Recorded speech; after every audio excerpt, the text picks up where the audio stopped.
Hey everybody, thank you all so much for tuning in to Blades Against Bandwidth. I'm Judge Brendan, and I'm here with the usual suspects. Plus, we brought in a young, chipper new face here, fresh face player, first time on Blades Against Bandwidth. Peter, tell them where you're from. I'm from Louisville, Kentucky. Yeah. Hooray! Peter Zimmerman, of course, is the one of our maestro game designers and all-around Goodman Games everyman, and we're super grateful for him jumping in. We've planned this visit out, of course, for weeks.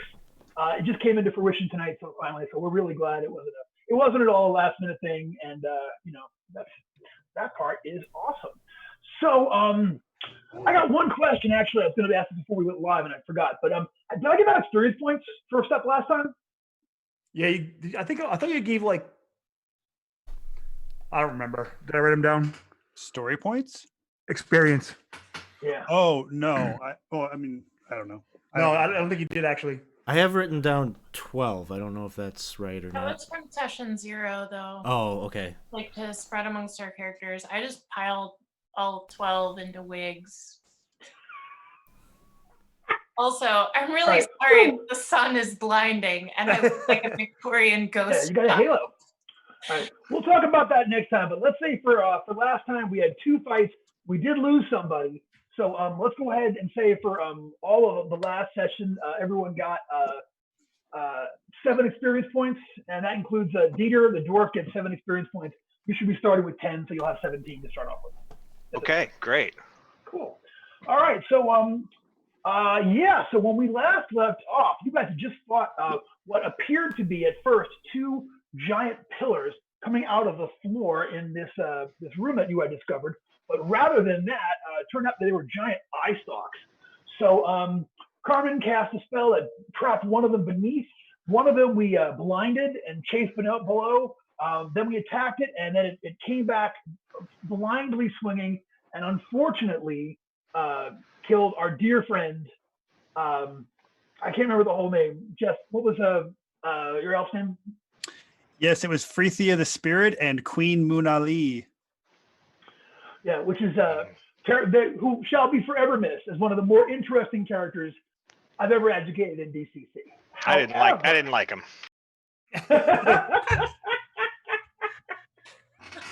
However, we're lucky that a substitute has who meant to be here from the beginning but just caught up. Dieter, tell us about who our replacement is this time. I am Brank Iron Fist Dwarf. And also, Jeff, who's your substitute character? Who showed up to take over? We've got Forrester Longbranch. He is the little hobbit with the one giant strength 18 arm. Awesome. Forrester Longbranch.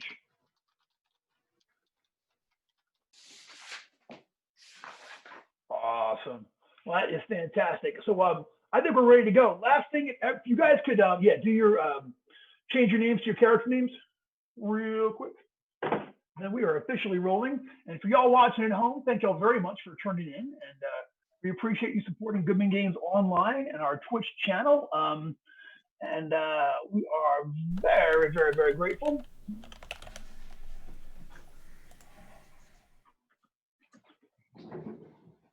Yeah, not all caps. Look at a crazy person. All right, cool. Fantastic. Okay, so when we last left off, we'll just say that Forrester has showed up, hell yeah. Oh, that's perfect. Forrester has that is so perfect. Forrester shows up just in time to see our elf friend, the Queen, fall. So you guys are in this room. From what you see from where you are, there were the 2 pillars, one of which is now laying there dead, and the other of which has been trapped beneath a magical barrier, which is trapped at, somewhere below the floorboard. So there's an archway that heads north. That looks like they go to some stairs going up. We sort of took a look a moment ago. There are a pair of double doors off to the west, and that is the only thing other than that little vent that Anatole, who's now currently a pair of eyeballs, passed through last time. Other than that, the doors to the west or the archway to the north are the only ways out of here that you see. So, what are we doing, Joe? No?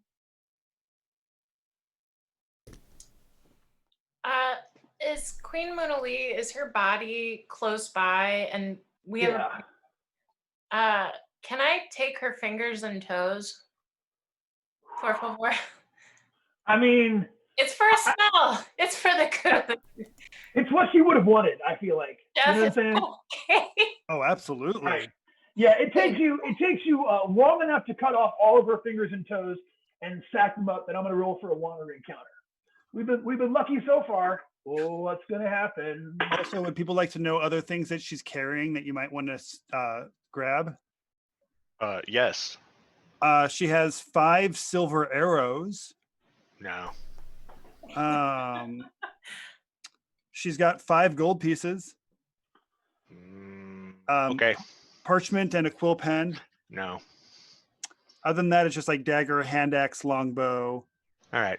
25 arrows. I'll take those gold pieces. I earned them after all. Yeah, that's it. Val, you're myself, I think. Given how hard she lobbied for Wiggs's right to collect the digits of the dead, I'm going to say in this case, I am fairly certain that this is what she would have wanted. Right. But I'm still not going to watch or help. Gotcha. So, Wiggs, you have officially plus 20 uses of your magic missile spell, for now. So. Thank you. Absolutely. Hey, way to be resourceful. All right. So, you take a minute. Nothing shows up while you cut them loose. Let's see. Once the deed is done, and all of the toes and fingers have been liberated from the room, what's our next port of call, y'all? Press on the double door. So, yes. Big double doors to the west or the archway. That's what we're seeing there. What do you think, guys? Well, maybe we can go and take a listen at these double doors and see if we can get any clue on what's on the other side. Sounds good. Who's gonna go for it? Well, I'll do my usual kind of like crawl over. I'll look at Kojiwara, wink at him, Ooh. and then go underneath the door. While he's Okay. doing that, can I do something? Gotcha. Yeah, you easily go underneath the door, and you see a arched hallway. Okay, so it's got 5-foot square red and black flagstones creating a checkerboard pattern on the floor. There's another set of stout doors stands at the far end of the passageway. So it's a short hallway, 30, 40, 20, like 25 feet long, that ends in another pair of doors. It's got black and red 5-foot flagstone tiles. All right, I'll slide back, and not that I can talk to them, but I'll give them my usual. I had an idea, and I'm going to see if it works. I would like to take the parchment and quill ink from Queen Mona Lee and Fretheus' spirits items, draw out an alphabet with the rows like, I don't know if, anyway, seen this, but go down the row like A, I, E, go down the row, get them to blink when we're on the right letter, and go across and get them to spell. Okay. Danger, yes or no. We made him a Ouija board. Like a Ouija board. I'll spell. Yes, no. Is it clear? Yes. One blank if it's yes. Clear? Yes. Gotcha. Okay. So you take a minute and you write all of that down. Eventually there will be a wandering monster, but there was not this time. You guys continue to be lucky. So he comes through, he blinks, the all clear. What do y'all do? Open the door. Okay, yeah, so sure enough, the doors squeal open on halting hinges to reveal the arched hallway as I described. 25 feet long, about 10 feet wide, red 5 foot red flagstone, 5 foot black flagstone, back and forth checkerboard style, all the way to the other double doors at the end of the hallway. This place is also lit up from the ceiling like the other rooms are. So there's light, and you look up and you don't see where the torches. You don't see torches or candles or anything. You don't see a source of the light, but there definitely is something there.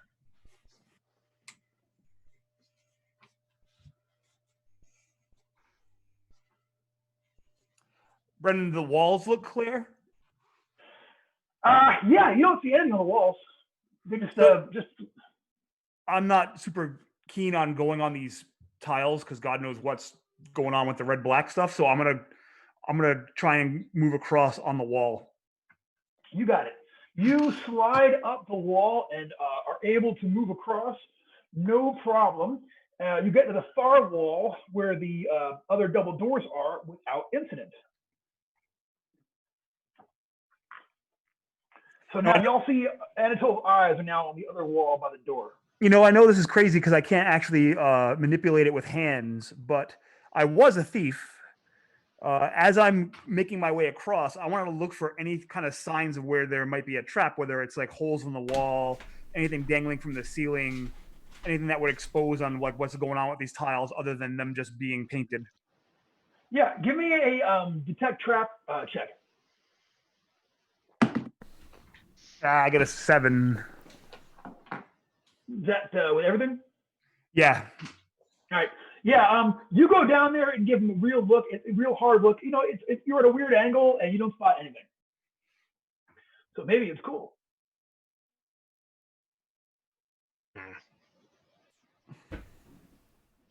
I don't trust it. All right. So what are we gonna do in our lack of trust?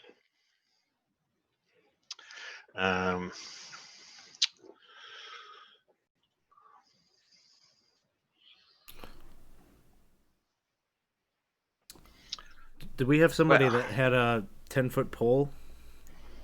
I have a 10-foot pole. I'll poke it with a 10-foot pole. Okay. Are you gonna poke a red tile or a black tile? Oh no. I'm gonna live dangerously and poke a red tile. Okay. You poke a red tile and nothing happens. What? I'm going to suggest that she poke a red tile, the next red tile down, like the next one diagonal. Okay. So you can reach the one further red tile on the next diagonal, Yeah. and you tap that, and nothing seems to happen. It's like, Well, what happens if you tap a black tile? Okay, so you know how you have to push the button, any button? I really want to touch a black tile. yes, My intelligence is way back. my intelligence is 10, so I need somebody to talk me out of it. No, I think it's a good idea. No, I think that's Frank's like, terrible. yeah. Okay, if We you found guys some- like stand back then. Just leave me on my own. No, Wig. Didn't- Now, I know that you're very sad about Treaty of the Spirit and Queen Mona Lee, and that makes you reckless. You know, you want to prove something to yourself that you're worthy of surviving her, but you know that's no reason to take unnecessary risks. Yeah, Let's just take don't, this through. no unnecessary risks. If you need someone to hang on to your toes and your fingers for safekeeping, I can totally be that person. I stare at my bag of toes and nod. Yeah. It's what she would have wanted. I'll just keep poking red tiles, like Okay. moving toward the door.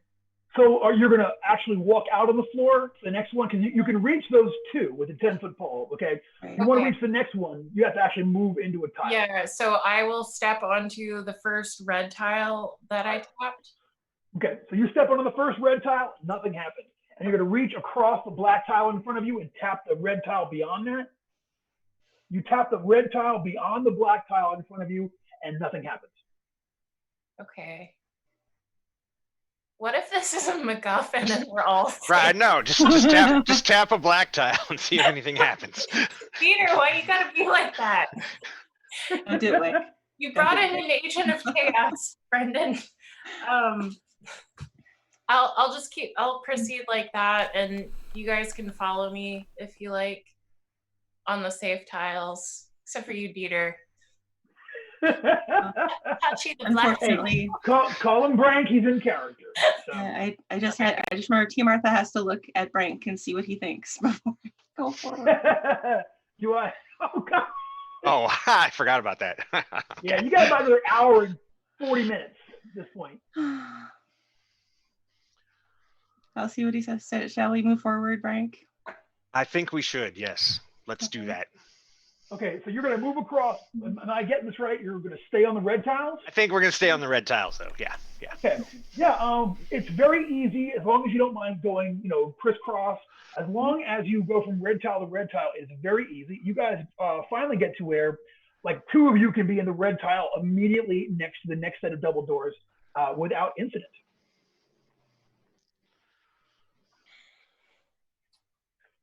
Okay. And there you are at that doorway. What does the door look like? Great big, heavy set, double doors, wooden, reinforced. You do not see a lock there.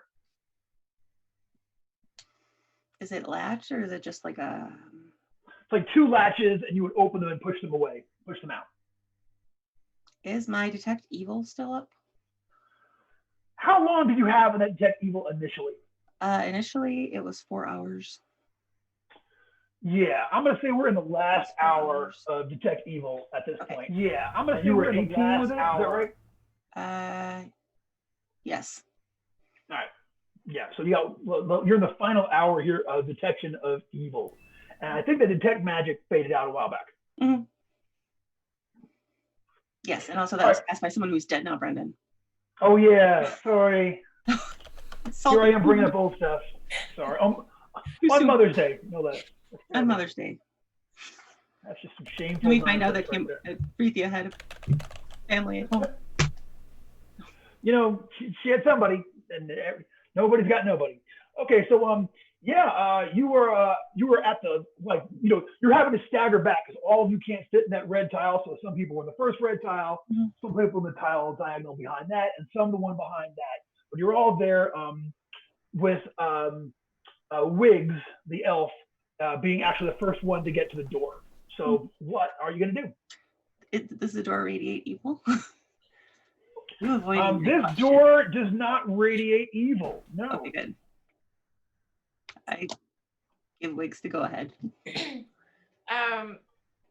Does it open in or out? Opens out. Both doors open outwards. Okay. I'm gonna push the door open with my 10-foot pole. Okay. You kind of shove that door open, kind of bear down on the latch, and it opens no trouble. It opens into a 10-foot wide, like a T intersection hallway. Okay.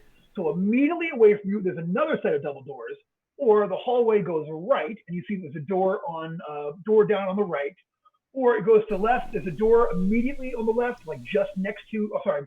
There's actually some stairs to an archway. So at the bottom of the stairs to the archway is a 10-foot wide hallway with a double door across from it, another door off to your right, and two more to your left. One at the end of the hallway and one just next to the archway.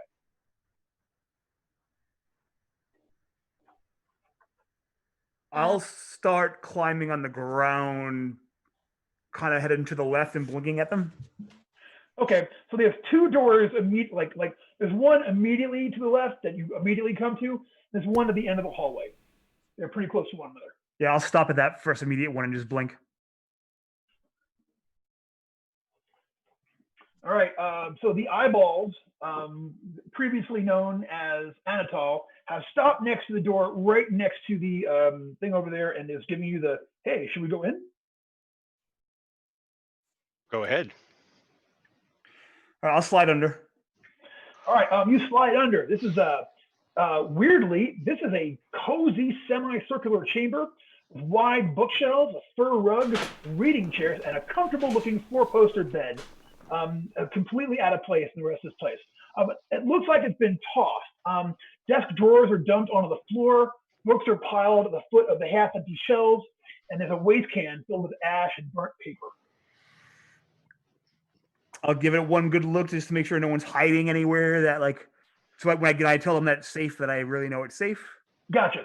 So you kind of cruise around the outside of it, avoiding that shaggy rug because that's going to get all in your nonsense. Yeah. But you do a circuit around the room. You kind of peep under the bed. You do not see anybody. Okay, I'll come out and look at Tia Martha. Tia Martha, eyeballs. Okay, so I point at safe and see if he blinks. Okay. Yep. We open the door. Okay, door as described. Air is tinged with smoke that the eyeballs didn't notice with no breathing apparatus. Other than that, that is what you see.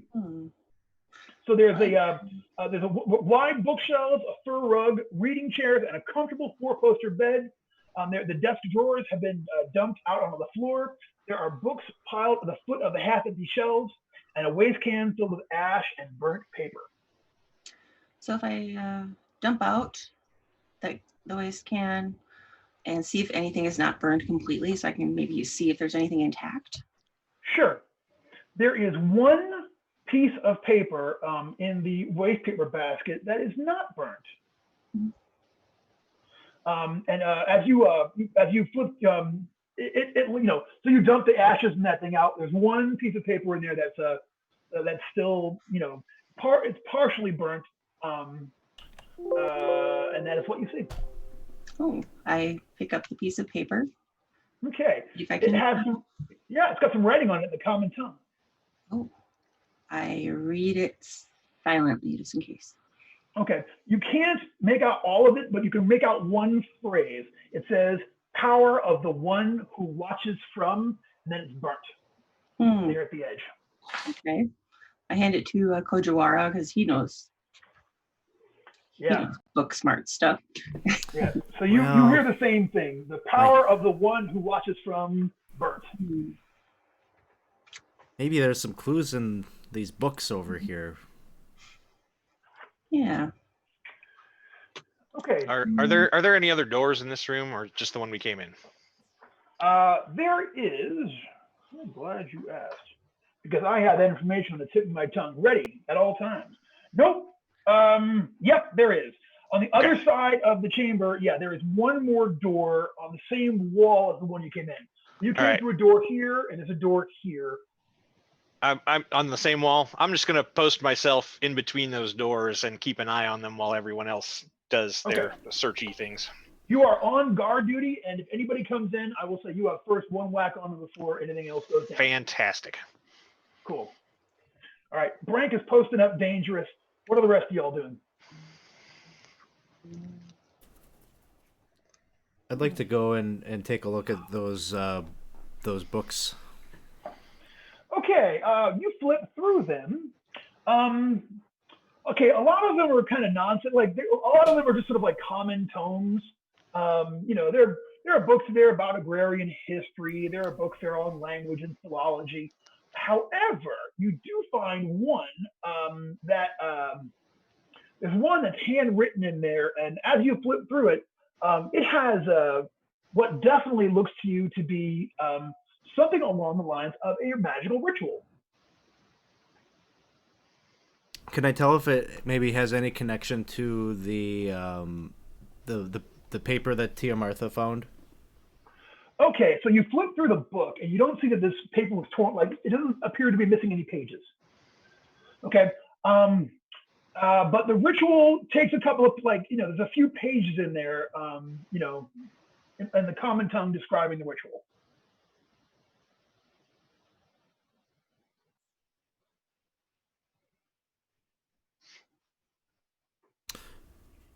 Does it make any sense to me, like what the ritual is about or what its like purpose is? You were going to give it a read over? Yeah. Yeah, it's actually pretty. Yeah, I know, right? It's actually pretty self-explanatory. It's called the Ritual of Reunification, and apparently, it actually talks about being able to return a pair of cursed eyeballs back to the body that they came from. So it involves, here's what you give it a quick look, okay? Looks like the ritual will take about half an hour to cast, okay? There's a whole lot of bits there that you need to read to do it. It looks like, in order to, the ritual itself is fairly straightforward. You put the eyes and the body on an altar. You do have to have an altar, okay? So like you either have to build one or find one, and it's got some pretty exacting bits.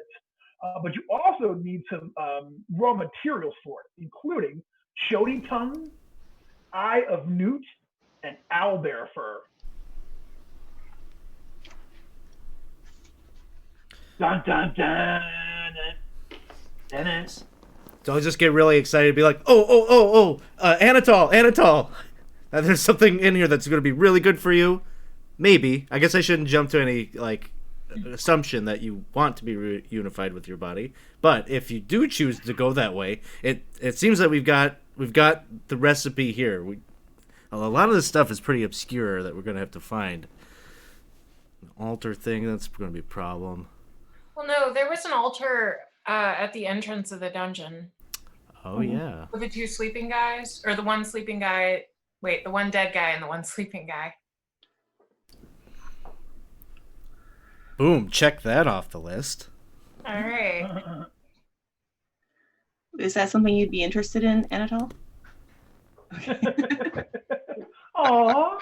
Just to make sure you Little eyeball guy. Because I'll tell you what, it's either reunify him with his body, or he's going to have to get his gig back being a shill for Geico car insurance.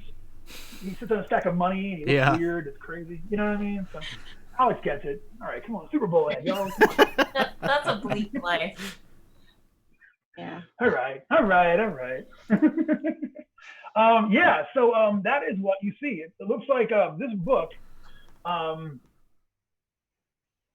it looks like this book and with those ingredients and the ritual as described in this book and the right kind of an altar, it could,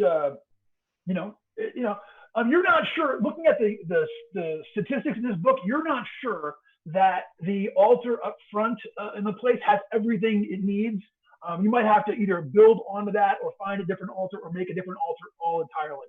As you read over that one in front was kind of like this one's got some very exacting specifications in order to make the ritual do what it's supposed to do and put eyeballs back in dude's head. Is it an altar to a particular deity? Does it, or it looks like ritual altar? You don't actually see the name in there, but it talks about it just talks about eyes. It looks like you don't know who this ritual is cast to, and in reading over the invocation is written out phonetically, so you can say it, but even though it's not in common. And the wizard thinks it's definitely like a layman couldn't do this. This would take somebody who would know how to cast a spell. You know what I'm saying? Arcane thing, not a divine magic. Yeah. So that is what you see. Other than that, the rest of the books that you find in there are they're interesting. Probably be worth something to somebody if you were to bring them back and sell them, but they're not magical tomes or anything like that. Local histories, agrarian history. Would these ingredients that it's calling for, like the owlbear fur, eye of newt, and all that kind of stuff, would those be things that I could procure, like purchase from someone in a town, or is this going to be something like we gotta happen upon these or go hunting for them? No, okay, like the eye of newt, you could definitely buy that from somebody. You know what I mean? Like, you might have, like no one keeps it around, but you might have to hire a kid to go down there and go newt gigging, and try to pick up one. That's the correct term, by the way, y'all. Newt gigging. Okay, I didn't make that up.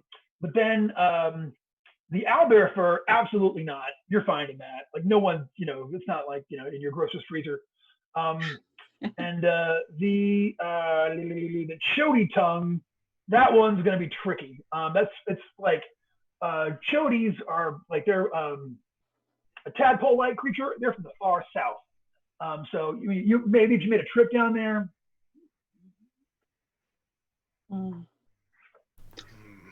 Well, when this is all over too, perhaps I can ask for Justicia to intervene on behalf of Anatole.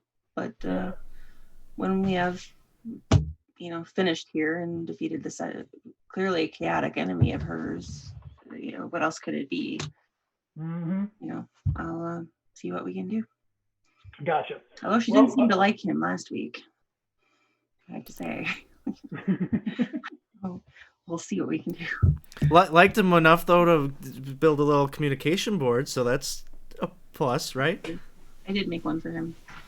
That's bonding. At a certain point, you guys are, the walls are melting. Yeah, I don't want him to feel isolated. That's good of you. Okay, so that's pretty much all you see here after tossing the place. There's nothing, weird or whatever and such. So you're pretty much either can go through that other door to the south there, or go through that the door, go back to the door you came in through.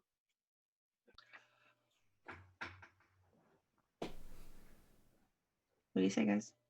What do you say, Frank? I'll do what you say. Well, let's check out this other door that's here. All right. I want to see what's in the closet. Cool. Okay, so we open the door and go through, or what? Does it look evil? Oh, the door and look. No, it's gnashing its teeth at you. So yeah. Does the door look like this? Yeah. That's the evil. That's like the evil of the spell that's messing my dungeon up. Evil face. No, you look at the door. It looks peaceable to you. The door looks maybe more like a chaotic good, maybe a neutral good. Somewhere along those things. Mm-hmm. That's the nicest door I've ever seen. Let's open the door. Okay, you open that door up. It is so you see a graven rooms circumscribe a stone altar cut in the outline of a humanoid at the center of the room. The floors, ceilings, and walls are lined with metal plates. And Kojiwara, as soon as you see this, you're like, oh no, this is the kind of ritual you need to cast that ritual. Like, this is the kind of altar you need to cast that ritual as described in that book. Does there happen to be a cabinet with the other ingredients in it or something? No, you don't see any. Giving it a quick look around, you do not see anything in here along those lines. However, there are doors leading out of here. There is a door there are two doors to the north wall, okay? So let's call them right and left. And the one on the right, you are just from where it was placed, you're pretty sure it goes back to that hallway y'all came through originally.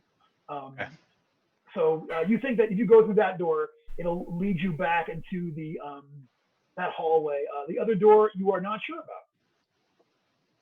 And you said there were plates covering the walls? Yeah. Metal plates? Yes. Are they on the floor? Lined with metal plates. Are they on the floor too? Or just no, the floor is flagstone. Is the wall? Let me see the walls, ceiling. Nope. Yeah. Sorry. Yes. Floor, ceilings, and walls lined with metal plates. So it's almost like being inside of like an oven when you're standing in here. I haven't entered the room. Do they radiate evil, Brendan? They do not radiate evil. No, they surely don't. You got 52 minutes left on that thing. He had to read a ritual. You got 45 minutes left of detecting evil before you got to cast it again. You ought to. I think the judge is radiating evil right now. No, you know what? Honestly, it's a good spell. Your character has it. You're playing smart. I'm not really sore about it. Well, let's go check out that other door. All right. So second sight. All right. So the door on the left and the north wall. We open that up. Here's what you see. There are massive columns buttressing the cathedral ceiling high above you. The gigantic earthworm statue towers over a large bowl set in a pedestal in the center of the room. Runes running from floor to ceiling are carved directly into the stone block walls. The letters wrap around the entire room, seeming to spell out a single word. And I actually have a handout here I've got to bust out. Nope.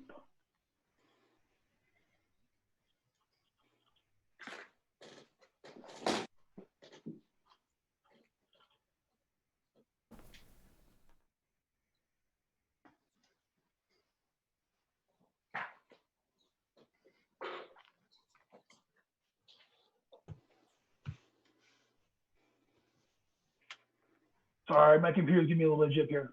Apologies. Okay, I'm going to go ahead and share this with y'all. Hey, everybody.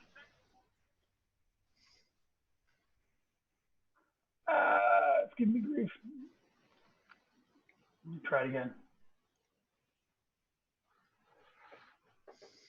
Oh, come on, y'all.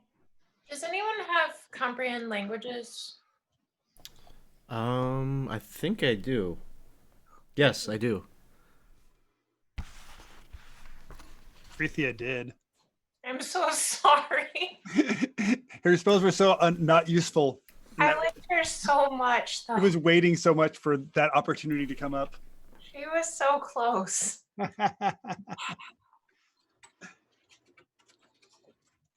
Okay, that is what you see. Ah. You don't see that every day. No. Yeah, certainly a statue of a worm, cathedral high ceilings, and then you see those runes are carved into the wall again and again and again.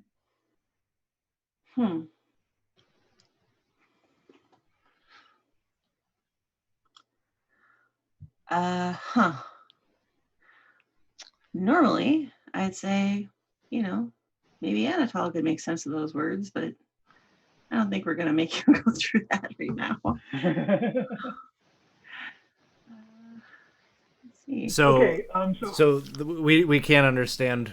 It's a language that we aren't able to understand, or do they just seem like arcane runes? You don't. You could try to decipher them. You've seen various kinds of ancient writing before.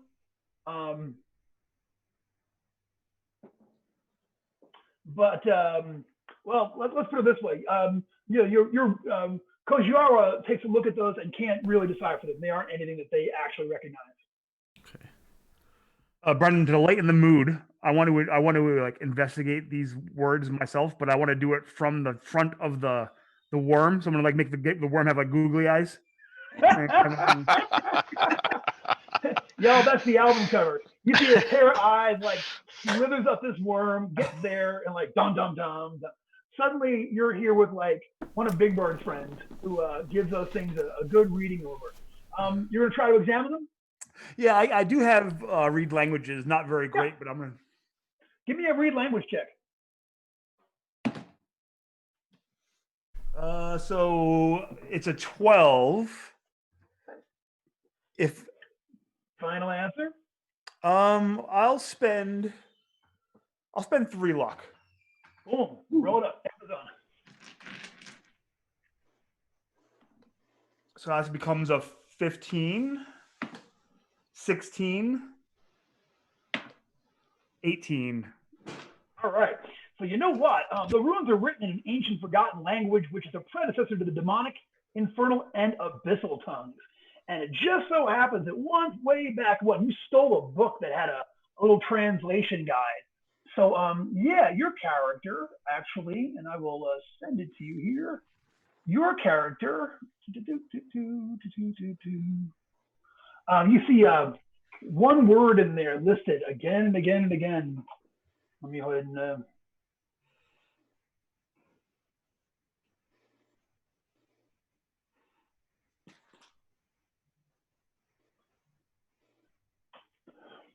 okay, I just sent you the word that your character reads. Okay.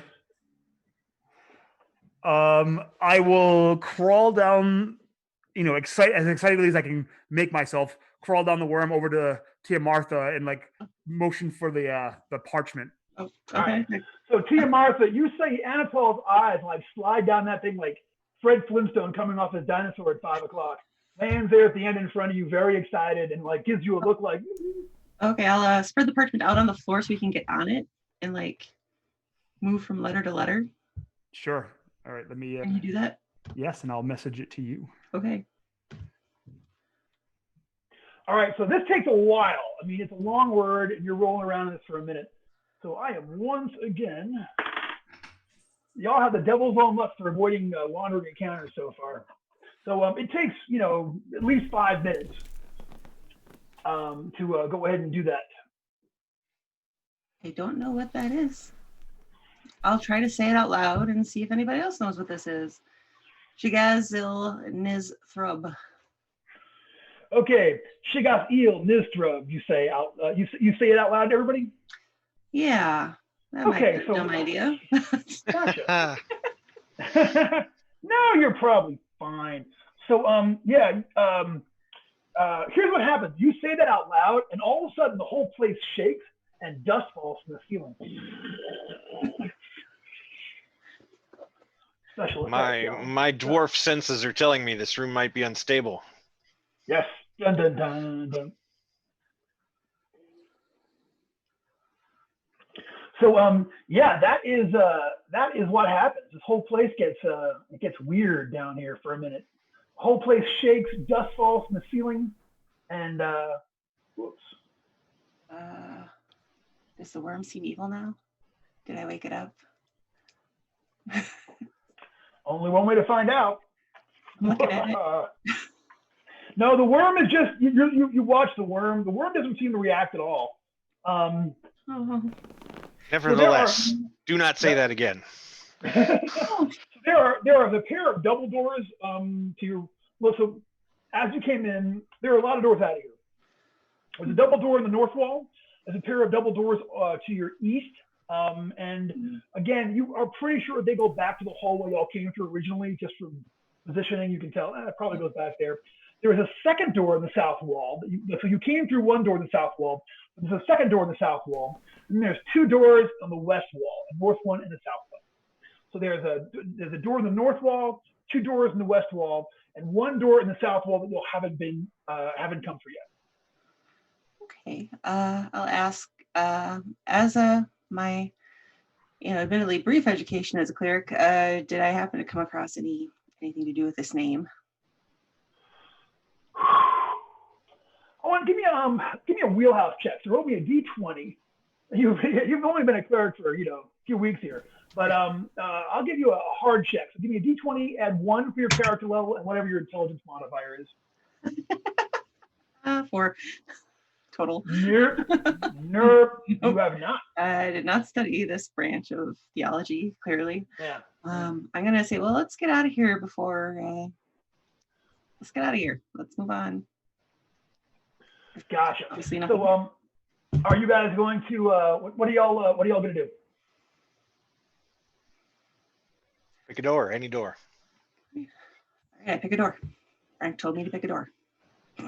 Okay, so there's the south door, 2 doors in the west wall, a north one and a south one, and then there's a door in the north wall. North wall. Okay, you go to the door on the north wall.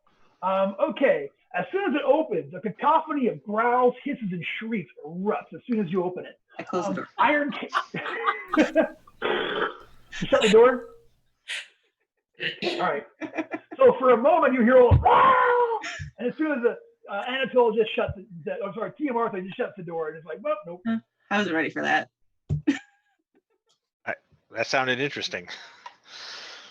Need someone else to open that. Here's a different door. All right, well, there's 2 doors on the west wall or that other door on the south wall. West. I'll pick a west wall door and listen first. Okay, you listen at a door in the west wall.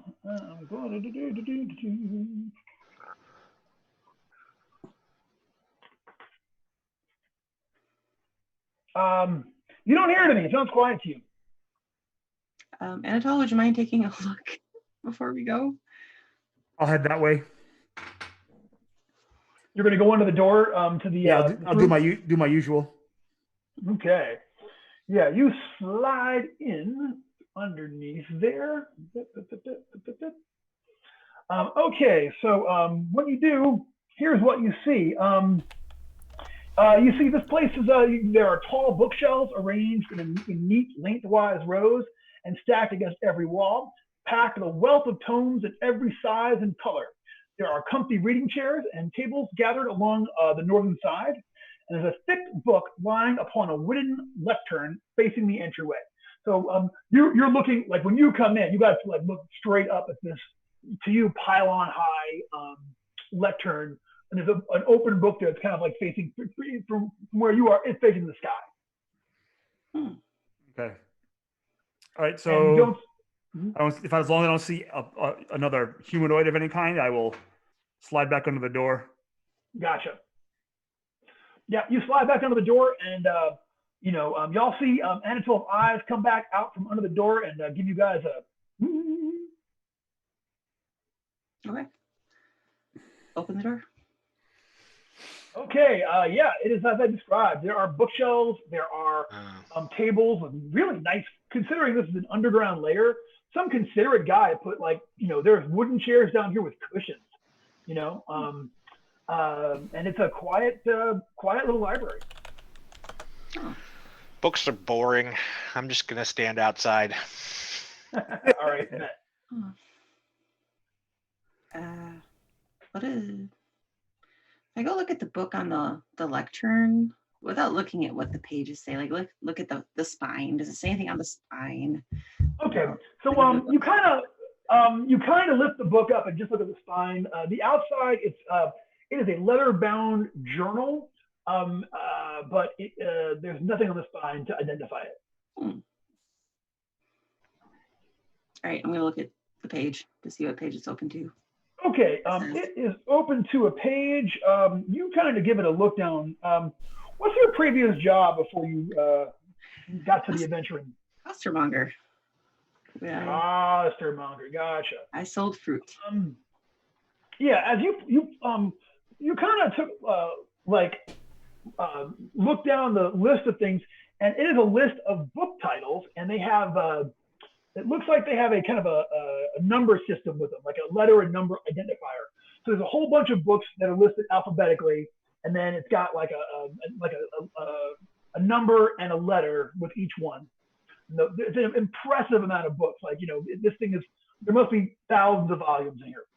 And this seems to have a list of names of a bunch of different books. Are there any books about watching? You go straight to W, and you don't see anything. You don't see anything under W. No. Well, I suppose I could look and see if there's any books that are any underlined, or even anything that someone tried to scratch out even. Okay, so you're gonna just flip through and look for marginalia. Anything that looked significant? Yeah. Yeah, you know what? It's you kind of give it a flip through, and yeah, sure is. There is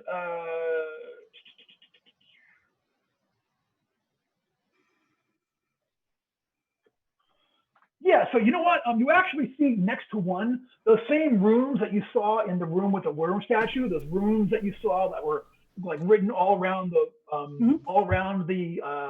the room that were carved in there. You see those exact same rooms are written next to a tome, or there's a book name with the same letter and number combination there, and then you see that rune next to it. That seems to be a descriptor. You're not sure what it means, but. I bring it to Kojiwara, just because he just seems like a book kind of smart guy, and ask him what he thinks. I think we should find this book, but I don't know what this code means.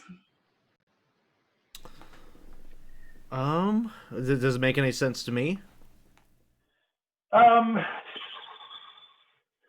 mean what the title? Like, it doesn't really have a title. This one, it's just says the book, basically, in a different language. But you can see that there is a letter number combination next to it, and then those runes that you saw in the other place.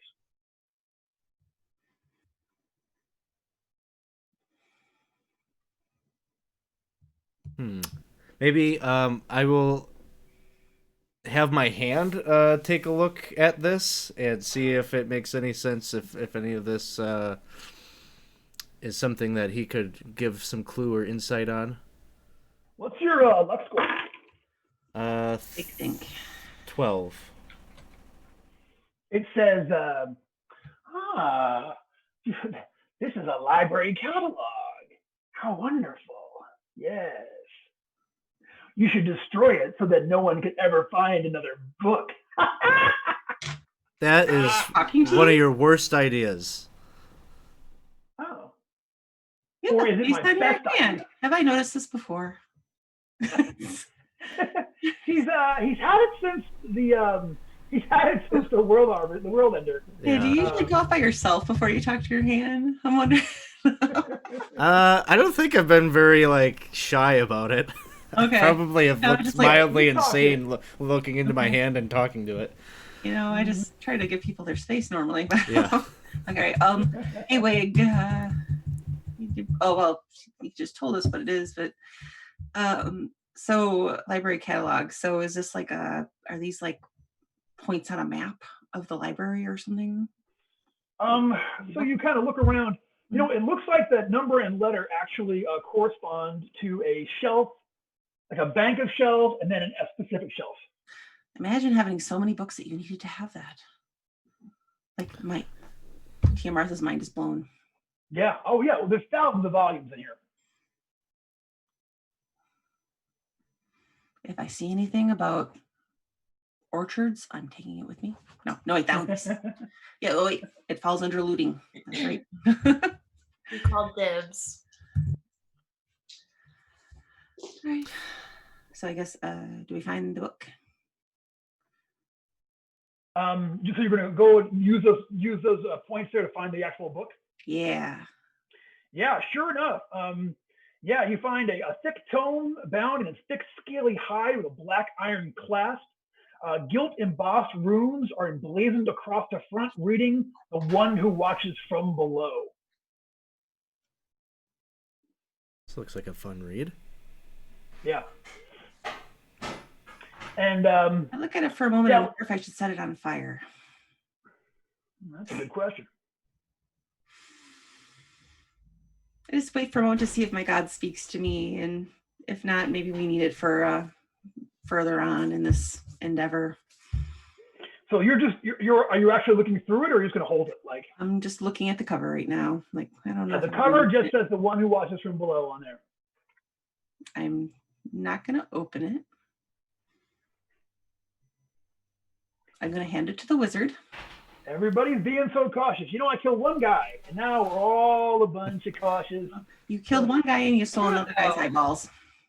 Well, Kojiwara won't be able to help himself. He's gonna start taking a look and flipping through. Yeah. Yeah, you take the book, you flip through it. The book seems to be written in the same runes, the same runic alphabet as were in the room with the worm statue. Okay. Could I cast? I'll try casting comprehend languages to help me with like understanding something about the book. Yeah, man, absolutely. So, are you going to? Have you cast a spell before? This one I haven't, so I do need to do a mercurial roll. Give me that mercurial check. I'm going to look at the books that are adjacent to it to see if there's anything useful. At least. Gotcha. It is 20. That's including your luck mod.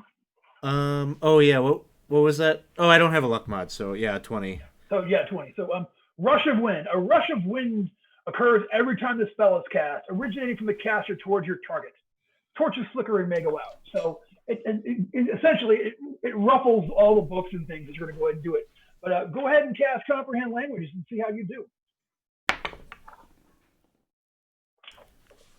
All right. Can I do some spell burn on this?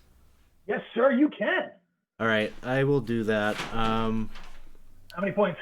I'm gonna burn 6 points, or no, sorry, just 4 points, to bring it to be a success. So the caster can read in one. No, twist. time out. Oh. Time out. So did you roll first? Yeah.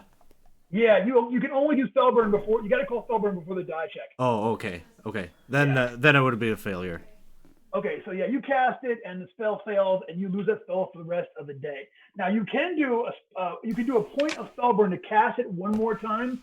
So you could cast it again, and then and choose to add more points of spell burn. You know. Okay, I'll do that. So then I do a new roll then, right? Yeah, it costs you 1 point of spell burn just to cast a spell again, and then how many points are you going to burn for the actual roll? I'll burn. What did I say I was going to burn? 4, I think total. So I'll do 3 then on the on the roll. 3 and 1. Okay, gotcha. So go ahead and make me that check, my friend. All right, so that's gonna be a 20. Ooh, you can read, write, and understand and speak one language for 1 hour. All right, so for 1 hour, you have the ability to read the language of this book, and you're going to go through it. Yeah. All right. So yeah, man, you start reading from it. Go ahead and give me a willpower save, DC 15.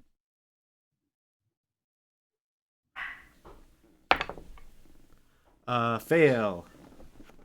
Okay, so y'all see Kojiwara puts the book down and looks up at the rest of you, and like he just breaks out in a cold sweat, and he runs over there and starts like pulling books off the shelves and just screaming the whole time, and it's all lies. There's nothing but lies in here. So Kojiwara just starts screaming and pulling books down. Frank rushes back into the room with his axe ready. Gotcha. Yeah, he's making a hell of a lot of noise. Ah! And just dragging books off the shelves and like just letting them flop all over the place. And here is what happens. Oh yeah. So Brank, you turn around and like look into the room, see what's going on. Yeah. You know what? You hear coming from that coming from that hallway outside there. You hear footsteps running up in this direction. Footsteps. Yeah, a whole bunch of small. It's almost as if you're about to be overrun by children who are like making their way here. Call it the pitter patter of evil feet. I stick my head into the library or whatever, say incoming.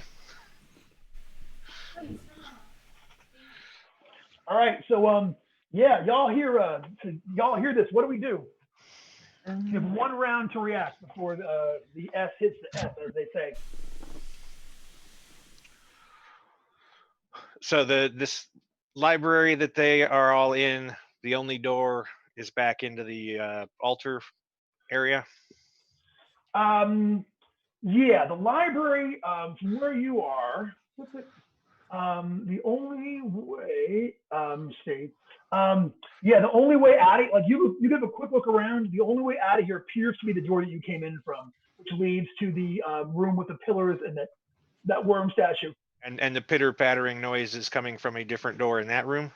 Yeah, they're coming. Yeah, You okay. hear somebody running up from actually the door to the hallway. Well, what you assume is the door to the hallway. Yeah, you hear them running up. All right, I'm just gonna have my shield and axe and plant myself in the doorway to the library. Okay. Anybody else doing anything this round? I would like to. I'm gonna knock an arrow. Knock an arrow. Gotcha. I'm gonna. Jeff, what's Forrester gonna do? Oh, I had no idea Forrester was even with the party yet. I thought we were still waiting on. No, I said Forrester showed up. You're. Oh my God. Okay. I'm sorry. Yeah. Yeah. You've been hanging. I thought you were being real quiet. Yeah, man. You showed up like you. Remember I said you showed up just in time to see her body fall. I'm sorry, I missed that. My bad. Oh, okay. So quick question. Did Forrester get a chance to like pick up any gear or anything before he came? Sure. Let's do this. If there's a specific piece of gear that you want to have, make a luck check for it. I just wanted to get better weapons. Yeah, sure. Make a luck check for each one of them. Okay. I had to let my co-GM in. I'll be 1 second. What are you doing, Goopbug? In or out?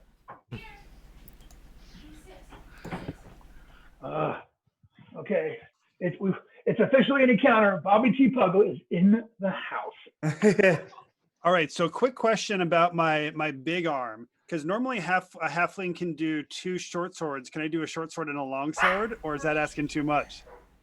I mean, here's the thing. It's still awkward because it's just so big and you got to like, so I'll say if you want to do a short sword and long sword, I will let you do it. But you are going to be -1 to hit and +1 die on fumble checks. Because you're more likely to like zap the guy near you or whatever because it's just awkward. I'll keep it simple. I have 2 short swords. You got it. And you had mentioned that if I wanted any armor, I'd have to have it specially made.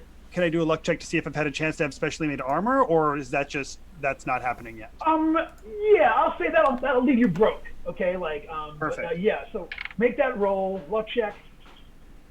So I succeeded Okay, on the 2 weapons, but I failed on the armor. Okay, so you can have whatever armor you want. You just can't wear one sleeve of it, so it's going to bump the armor class up by 2. Gotcha. Okay. So instead of being like a armor +5, it'd be a +3 or something like that, or whatever. It'll lower your armor class by 2, whatever it is. Anybody else doing anything this round? I mean, I'll try and get to somewhere like maybe I'm out of the way. It won't be targeted. Yeah. Gotcha. You're gonna go up the wall a little bit. Tia Martha, you're actually on mute, so I didn't hear what you said. Val. Can you hear me now? Now I can. Yes. Okay. I'm going to cast paralysis in preparation All for right. combat. Okay, so I'm gonna let you go ahead and roll that up and have that ready on your weapon or whatever. So a minute later, so where Brank is standing there guarding the door, the double door to that room bursts open, and you see these creatures come flooding in there. There are 6 of them. Okay, so they are waist-high figures in burlap robes, rushing to you, clutching curvy daggers in their tiny clawed hands. Their faces are completely concealed beneath hoods. There are 6 of them. They are charging up towards you.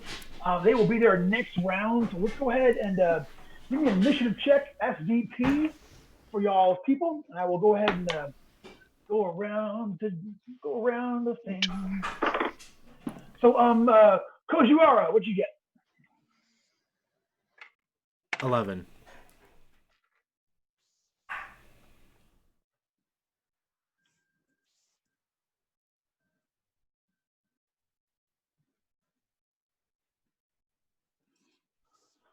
Wiggs. 22. I rolled a nat 20. Outstanding. Yeah. It's a good way to start the night. Tia Martha. 15. 15 for Tia Martha. I succeeded in my paralysis spell. That way. All right, so you have the power of paralysis on your weapon or hand. Forrester. On my I have a 3. 3 for Forrester. Anatol. 14. And last but not least, Brank. 19. Nice. Okay, so you see them first. Y'all hear these things kind of scurrying in. Wiggs, you are back behind there with your arrow knocked. And Brank is actually standing in the doorway, but he is a dwarf and you are an elf. So if you wanted to, you could go over there and look over their shoulder and see what's going on as your move action. Okay. Yeah. So I'll move forward. My arrow's still knocked. Sure. You move over there and you see these 6, 3-foot tall creatures charging up. They got curvy daggers. They've got hoods. You can't see their faces. They're quiet other than the patter of their tiny little feet. But that is what you hear. No, what you see. There's 6 of them charging up. Looks like they're getting ready to slam into Brank Iron Fist. All right. I fire. Fire. Go ahead and do Not it. 20. Holy Christ. Nicely Great done. Well, that's a start. crit. Yeah, Max that's a nice damage. opener. I'm on crit table 2. Okay. So roll me the damage first. 2. 2? Yeah. That's not bad. Not necessarily. So then please go ahead and make that critical check. And don't forget to add your luck modifier if, as I believe you have a luck modifier. 2. Sorry, let me pull up the table. I got the table. Just give me a number. Okay. 3, and my luck modifier makes 6. Total of 6. Okay. Lucky Strike disarms foe. You grant a free attack as the enemy stoops to retrieve their weapon. So that one of them, like, you kind of hit it across the back of its hand, and it drops that dagger, and kind of grabs its hand where there's blood like dripping out of it. But they are still coming, and It is Brank. Brank, 6 of these little runts are headed your way. One of them just took an arrow to the hand. But they're up there and they're looking furious. What you gonna do? My goal is to stay in this doorway unless one of my friends wants through it. So Gotcha. until they're within melee range of this doorway, I'm just standing here. Gotcha. You got it. If you want to, you can have a held attack action. I will do that then. Yes, I'll Right. hold. That'll drop your initiative down when they get here, but Okay. You'll be able to go. Okay. So what is Tia Martha and then Anatol? I would like to move up to fight at Brank's side so that I can be ready to fight when they get up. Okay. So, but you're not. You're gonna stay behind Brank. Yep.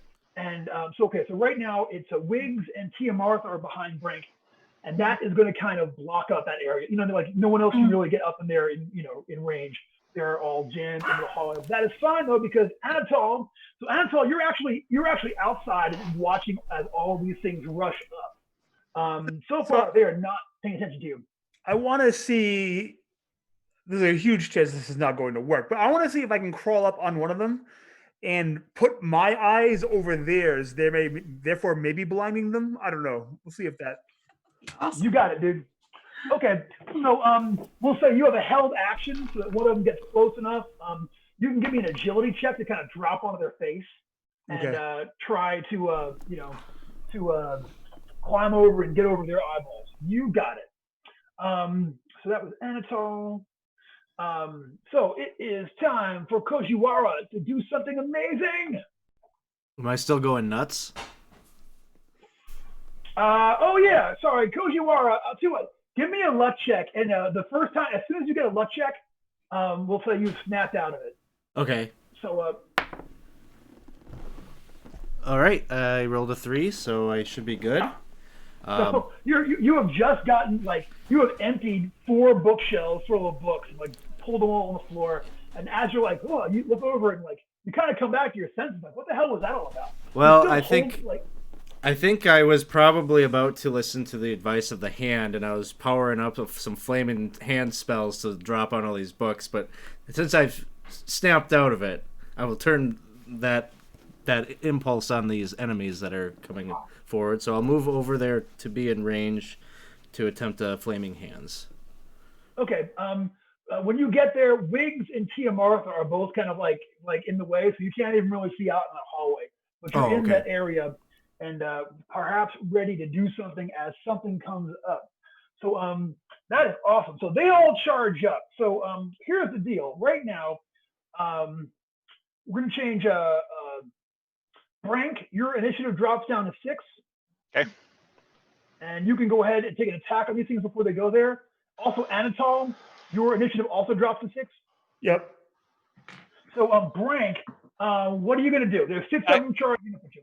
I'm going to as they get within melee range, I'm just going to shout and charge back at them with my axe and my shield, and I'm just going to try to push them all back from the doorway. Push them, going for a pushback. Okay, yep. I got you. So go ahead and that'll be with your shield. So go ahead, make your attack roll with your whatever weapon you have in your hand, and then your shield and your deed die. This character sheet says there's nothing listed for lucky weapon, but I do have a luck bonus. So is my lucky weapon whatever I need it to be? Whatever you need. Okay, I great. don't recall Will saying anything, so you are the decider, my friend. Okay, then my battle axe is my lucky weapon. How about that? That's lucky. Sounds good. That's all kinds of lucky. Okay, let's see. Now who's lucky? We're all lucky. So that'll be How lucky? 15. You guys are luckier now that the halfling knows he's here.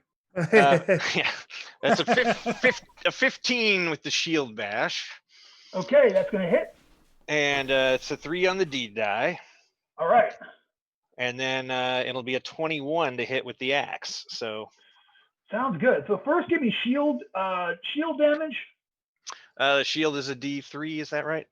Yep. That'll be 3 plus a strength bonus of 3 plus a deed die of 3.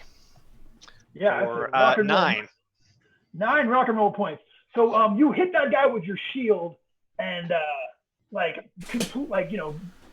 he's dead. You hit him in the face, boom, he kind of flies backwards. And since you got a 3 on your D dot, I will say he shoves into the one guy behind him who can't get an attack this round. Okay, So cool. go ahead and roll me damage for your battle axe too, for a separate guy. All right. Ooh, max damage, 16. Yeah, he's calling in tomorrow, you think. The second guy, you just like cut him in 2. He falls apart. And then you shove the one guy who you killed, you shove back into him, and that's going to push him back into one of the other guys. So one of them can't go this round. The other 2 are going to charge up. One of them actually spent this round picking up their weapon because it got shot out of their hand last round. So only 2 of them are going to come up here this round and attack a Brink. So get Bring ready. it. I don't mind if I do. Brink, get ready to eat dagger. Wah! How about a 16? Yeah, that'll hit me. Nice. And a 15. That'll also hit me. Dude, they're on fire. What are you wearing? Studded leather. Oh, gosh. All right. You are going to take a total of 2 and 1. You take 3 points of damage as these 2 guys stab you. Yeah, that. Heal me. Well, Anatole, you're on. Tia Martha, you've been put on task. All right, I have a job. All right. That's awesome. So then go ahead, Anatole. Give me an agility check to drop down on one of these things. I'm thinking a 12 or better with an agility Okay, check. just straight agility. All right. I got you. Hold on 1 second. I got a 12 on the die, so that's a 13. Yeah, that's pretty. All right, so you drop over there and land on the one of their faces. So here is the situation. I'll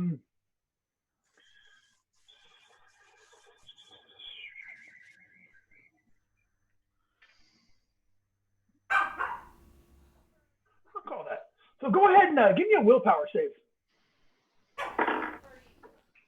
6 plus 0 is 6. Okay, so you find yourself like suddenly in a battle to dominate this body and like take it over.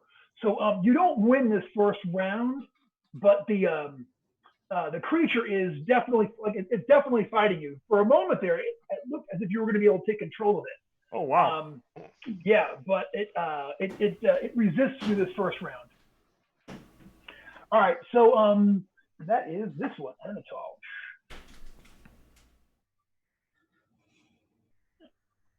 All right, cool. So that's it, except time for Forrester Long Branch. So you're actually kind of standing behind everybody else, who've created the door. Perfect. So it was really upsetting for Forrester to see the dead body of Frithia the Spirit and Queen Moon Ali. And he's been kind of spaced out this whole time in mourning, thinking about it. Yeah. But suddenly he snapped out of it. And now he feels like he's present and he's ready to fight. And I'm going to go ahead and take you up on the offer for the +1 fumble die, -1 attack to have a slightly larger weapon in the other hand. So he's got like a D6 hand axe in one hand and a D8 normal sized axe in the other hand. And he's going to run up and start chopping at these things. Okay, so you run out, slip past the dwarf, and so you're going to attack 2 separate guys. No, I'm going to take the same one. All right, so go ahead and give me 2 D16 rolls. The big axe is -1 to hit. Have y'all ever seen The Legend of the 7 Golden Vampires? No. It's got to very much seem like this. Oh, a guy shows up with 2 battle axes, like. I have a 13 and a 16. Okay, so that is going to be 2 hits from the same guy. Go ahead and roll me damage. Perfect. So that's going to be a 10 and a 1, so 11. Yeah, so you rip through this.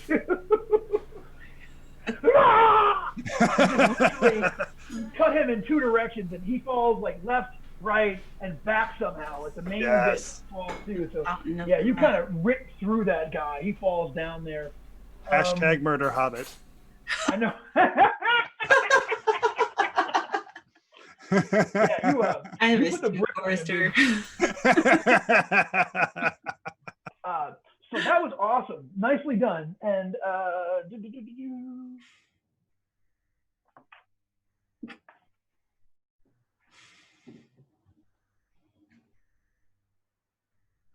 okay, so yeah, they're in trouble at this point. So there are 3 left. One of whom was wounded, and one of whom has got Anatol's eyeball on his face. When we get to the top of the order, so Wiggs, you are standing there behind the dwarf. You see all these things. There's only one you can get a clear shot at. That's the one that you hit last time because he stopped to pick his dagger up. So that one is not in melee. So you can take a shot at him. But if you shoot at the other ones and miss, you're definitely going to definitely have a chance of hitting Brank from behind. I think I'll cast Magic Missile instead.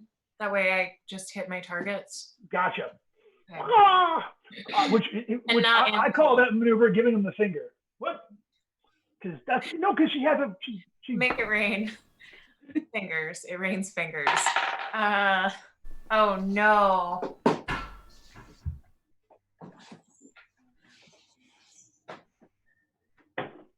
Is that a big oh no or a little oh no?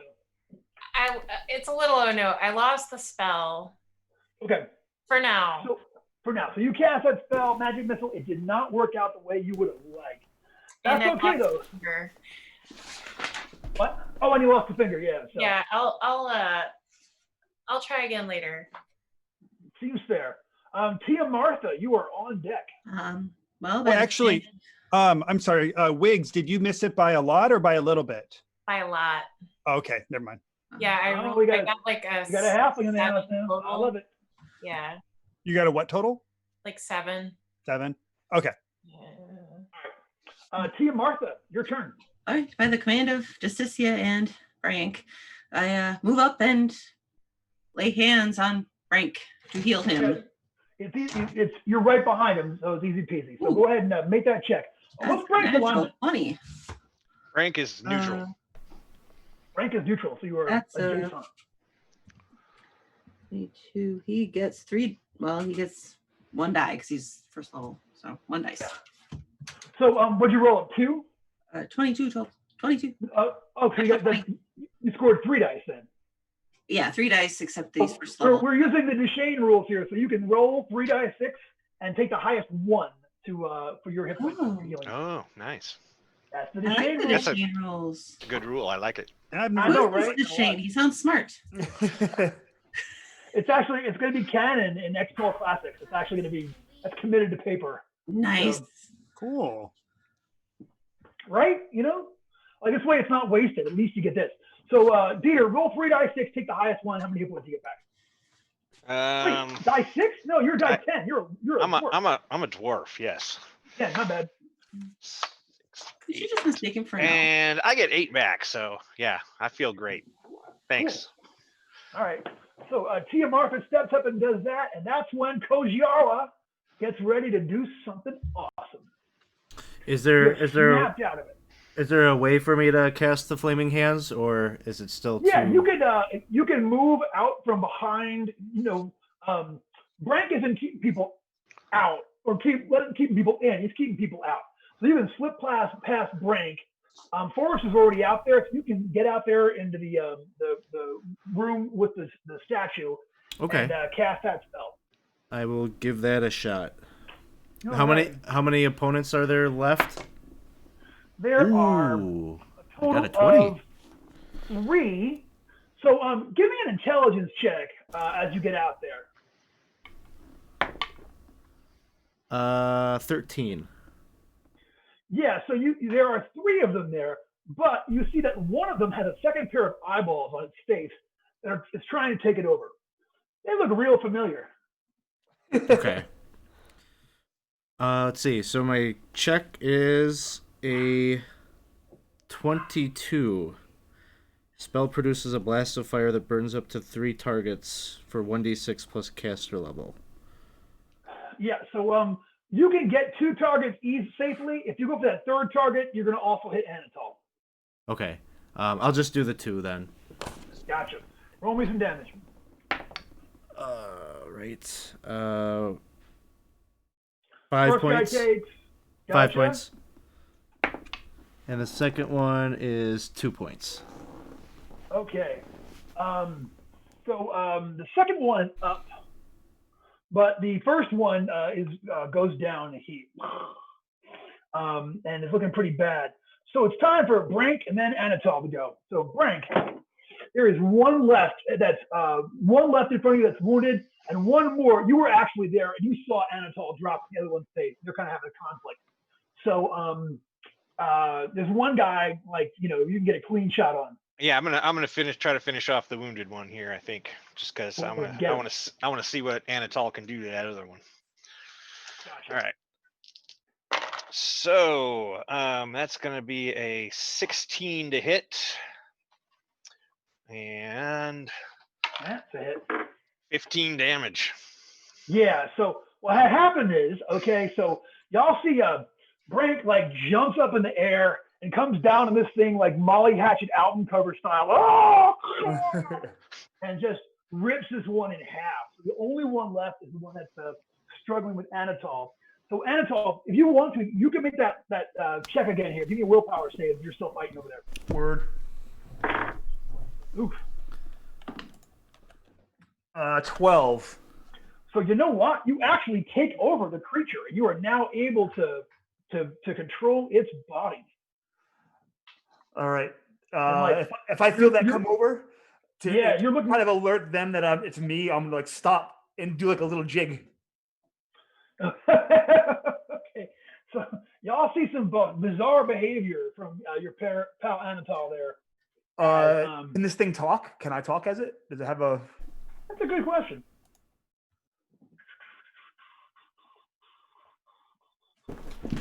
Doesn't say they can't. They got mouths.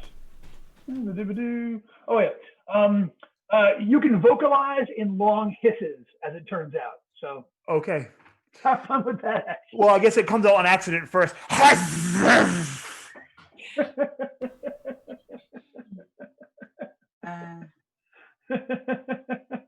Did you repeat that? Surrender.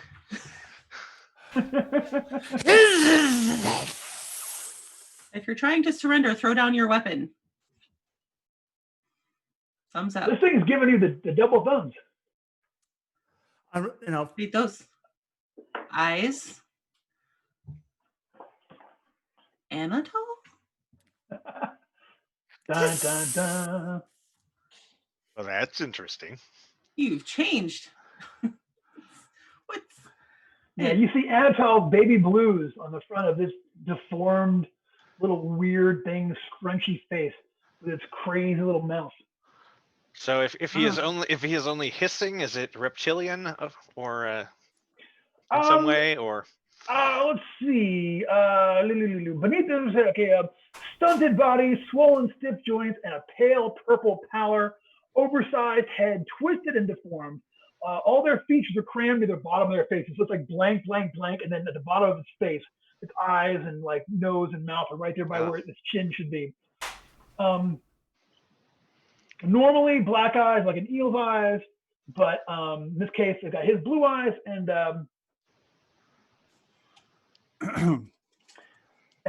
yeah, when you pull the hood back. Yeah. Yeah, totally out.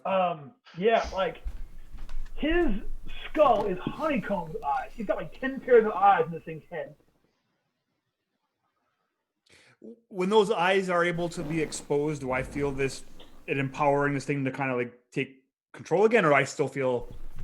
You still feel like you're in control right now. I mean, you can definitely feel it resisting inside, trying to get out, but something in the power of the curse has it under your power.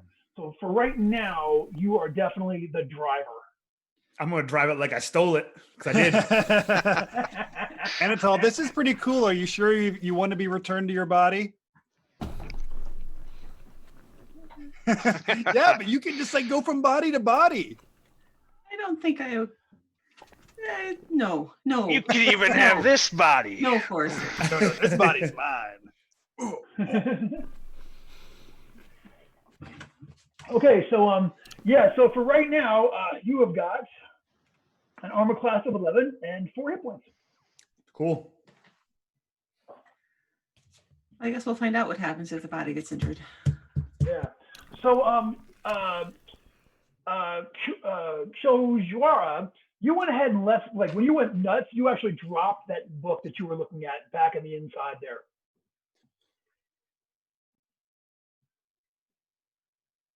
Sorry everyone.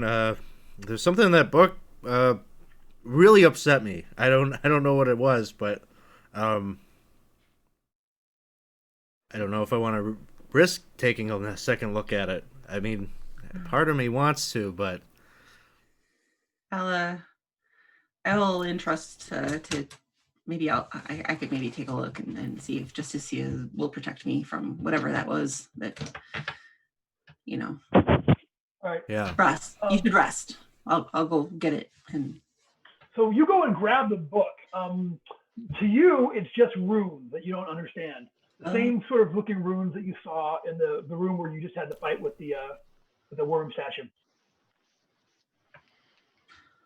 okay, so it's more of that. Okay. Well,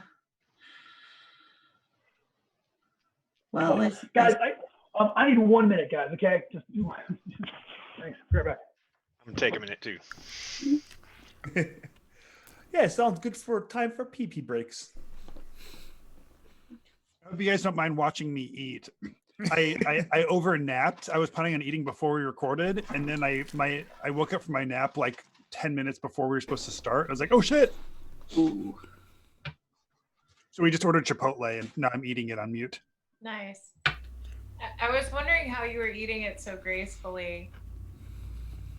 I would sound like a vacuum cleaner. Oh, I'll be right back.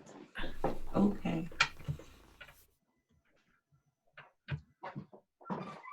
And Alex, what are you eating? We had just tacos. So, yeah, I was doing the same thing.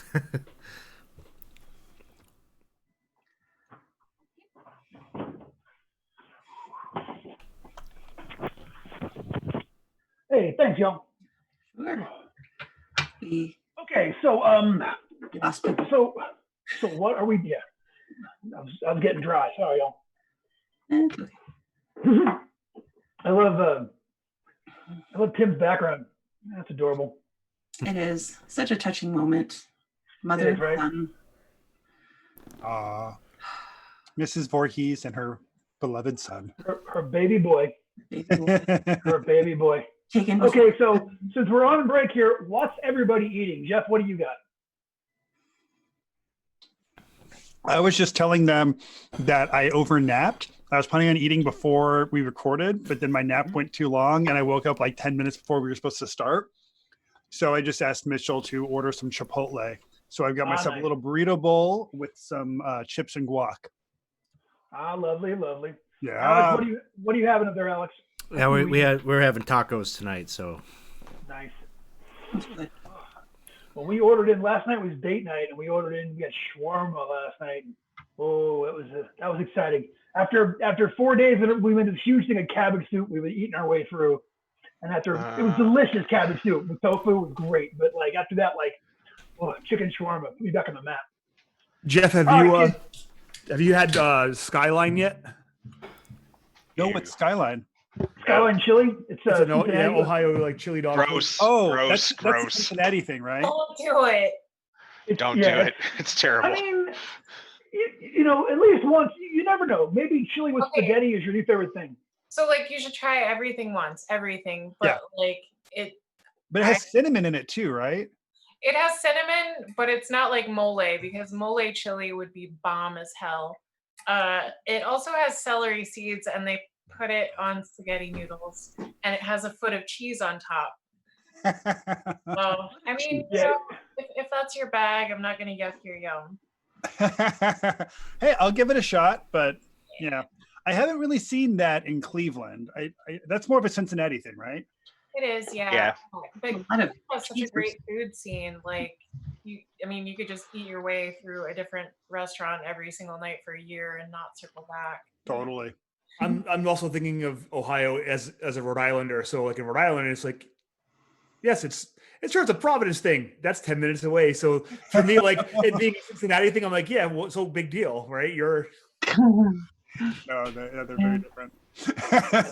All that cheese makes it sound like a Wisconsin. I'll tell you, my favorite Rhode Island delicacy are those wine biscuits.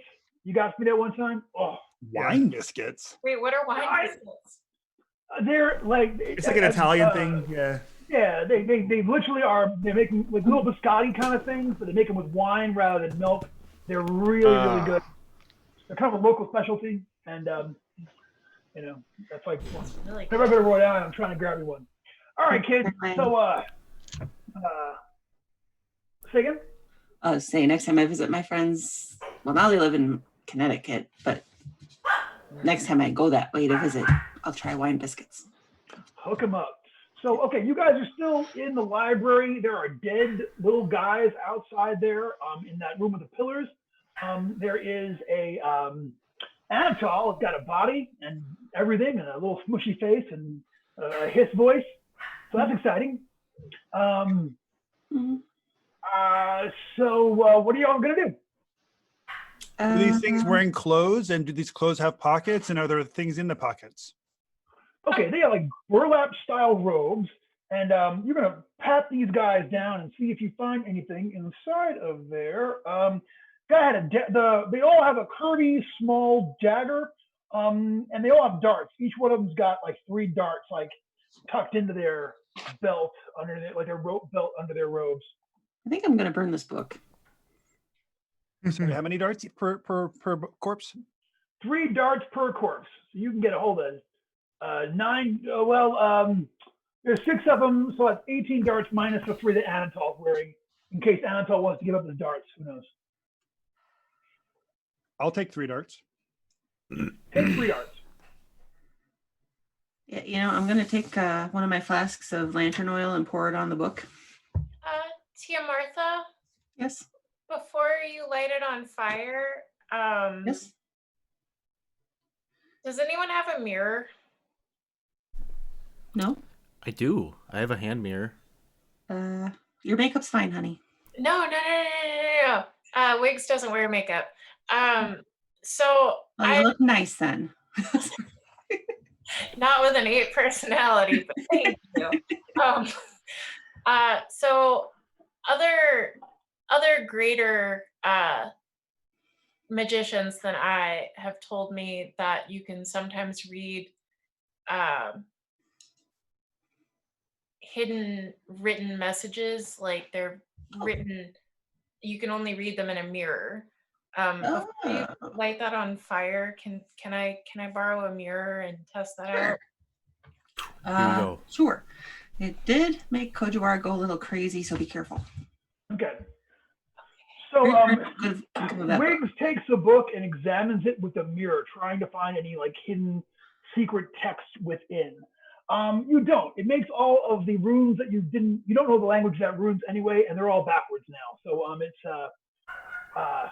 it doesn't mean anything to you unless you've got a comprehend language spell that hasn't gotten broken out yet. No. It was a long shot. Yeah, definitely. But hey, try every venue.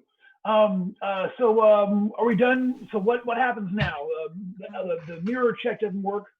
I think If no one else is taking darts, I'll gather all the darts up. Oh, yeah. All right, you can get what would that be? 15? 15 darts. You know, I actually, upon reflection, think that the hand was on the right track. I am going to take the book index too, and I'm going to burn that too. You're gonna burn the book index And the catalog and the evil book. Gotcha. All right, so you already your lawful cleric is book burning. Well, this is an evil book. This is an evil book of unlawfulness. It's a slippery slope there, Tia Martha. Chaotic book in the wrong hands.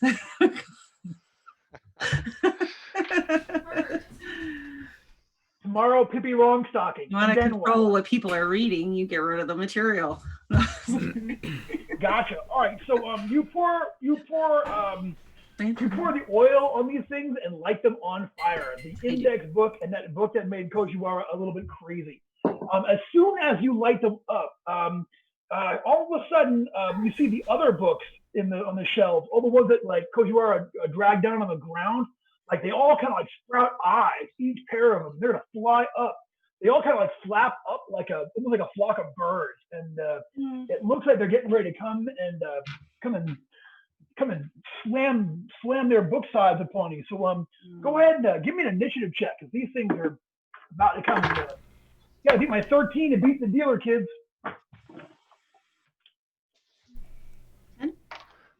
Ha, Okay, 14. so Ha. okay, Brank on 14. Really, it was the right thing to do here. What did Koshiwara get? 17. 17. Come on, cast flaming cannons, join in the brook burning. Wigs. 8. Okay, Forster. 4.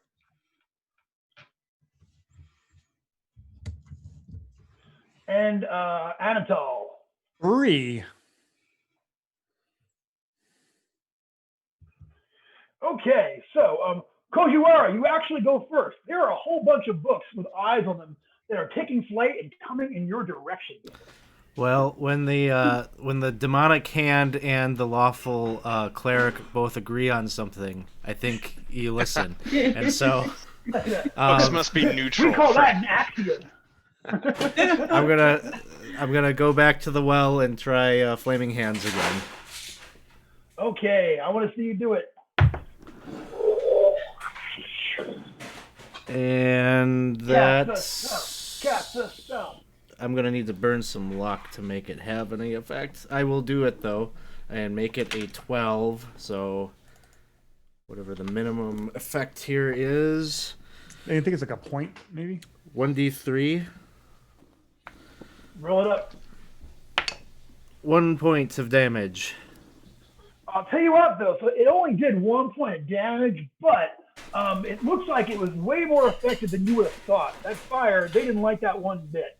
And this thing catches it up pretty well. They're all kind of like, sort of swarming, like they're not coming at you anymore. They're sort of targeting other people other than you. The books all kind of like, you see all the books seem to react to this fire. So one of them, what's this one? Fire. And it's a Brank.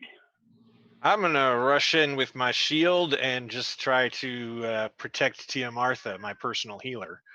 Gotcha. You got it. So for your D die, you're going to protect Tia Martha. So go ahead and make your attack roll. You're going battle axe and shield again? Yeah. All right. And you're going to go after 1 book or 2 books? We'll go after 2 books. They're probably not that tough. Gotcha. So I got let's see, 12, 15 with the shield and 16 with the axe. That is 2 hits. So that is 4, 5 with the shield and 6 plus 4, 10 with the axe. Okay, so the shield just rips through one of these things, and the axe just, hacks one into confetti. What did you actually get on your deed die? Just a 1. Up there. You just got a total of 1? Okay, so Yep. it's not going to have any effect. All right, so because it is now their turn, there are 3, 4, 5. There are 6 left. So 1 is going to come at each one of you. 1, 2, 3, 4, 5, 6. So here comes the book brigade. I got 1 coming at. What are they? Plus. Okay, so 1 book comes at Kojiwara. It's going to get a 14. That'll hit. Is that going to hit? All right, you are going to take 3 points of damage. 1 book comes at Wiggs. It's going to get a 10. Does that get you? 10 get Wiggs? 13. No, 10. Gotcha. All right, 1's coming at Tia Martha. No way. 1's coming at Forrester. A total of 10. I'm assuming no? No.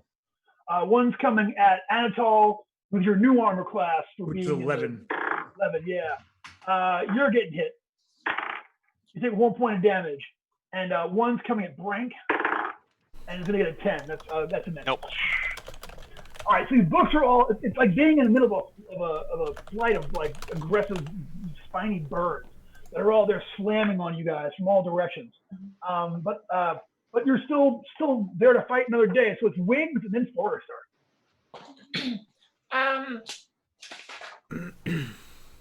Okay, so to cast color spray, I need a blood sacrifice. I think you remember from last game. There aren't any of those little UTD guys still hanging around, are there?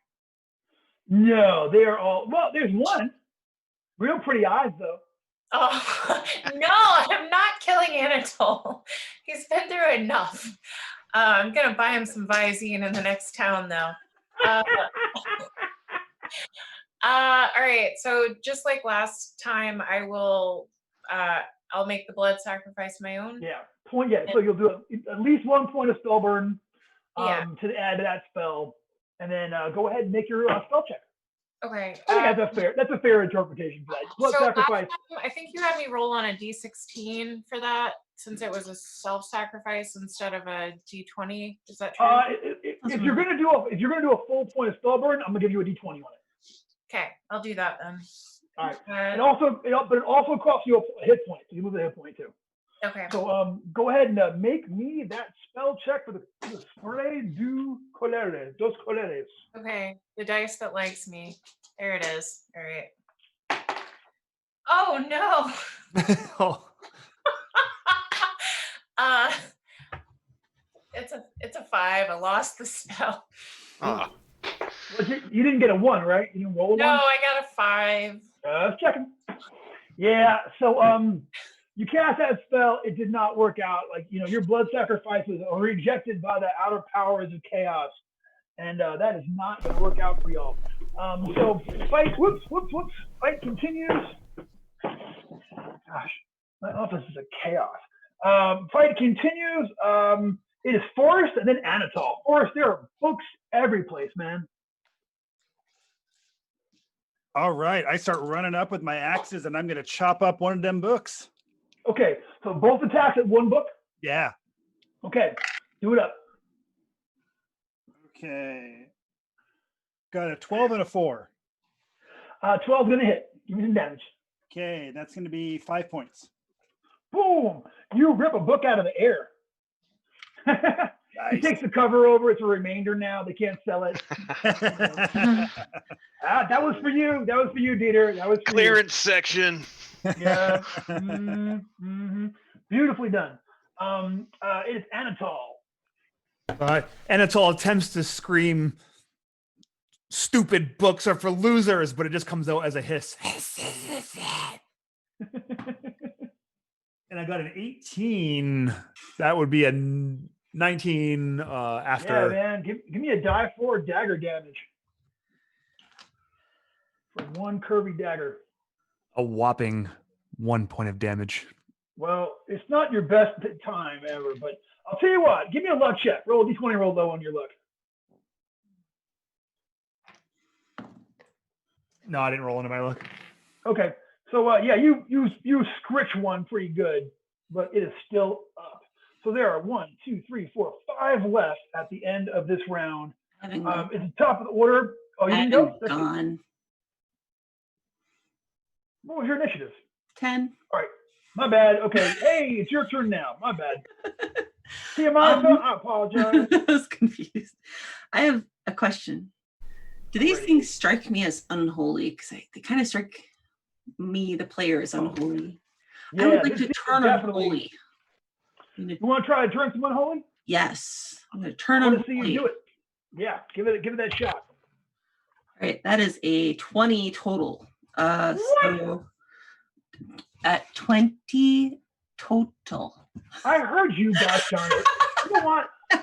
I will turn this adventure right around. Is that what you want, Val? We can go back to the last dungeon. Now, did you just turn Kojiwara's hand as well? They sound like they're 1-hit dice, right? So I roll 1d6. That would be awesome. If they're 1d6, that would be like all I of turn me. 7 of them. I'm sorry. Sorry.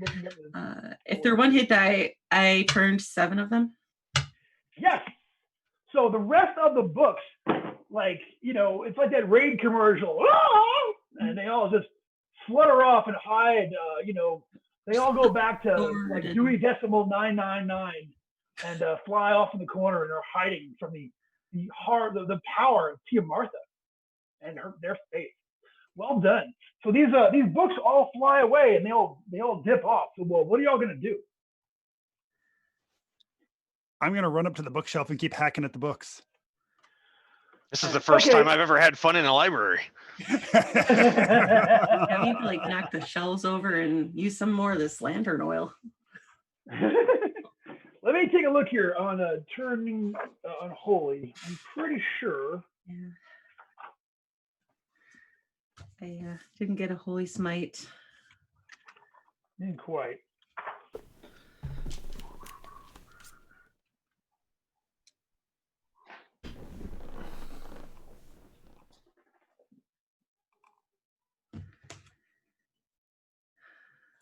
Okay, I will say if you guys want to spend that time, yeah, you can go over there and just hack up the rest of these books as they all kind of cower book-like against the thing. And with all of you all working at it, it just takes you a moment or two to rip up the rest of these things. And, you know, they're officially now all the expurgated editions. So They can Well, hear that's a you. budget.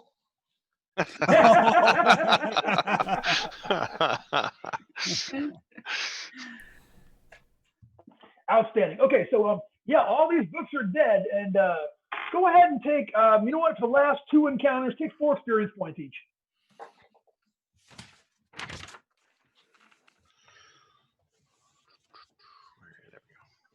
Yeah, and you know, yeah, okay, and yeah, that is what y'all see there.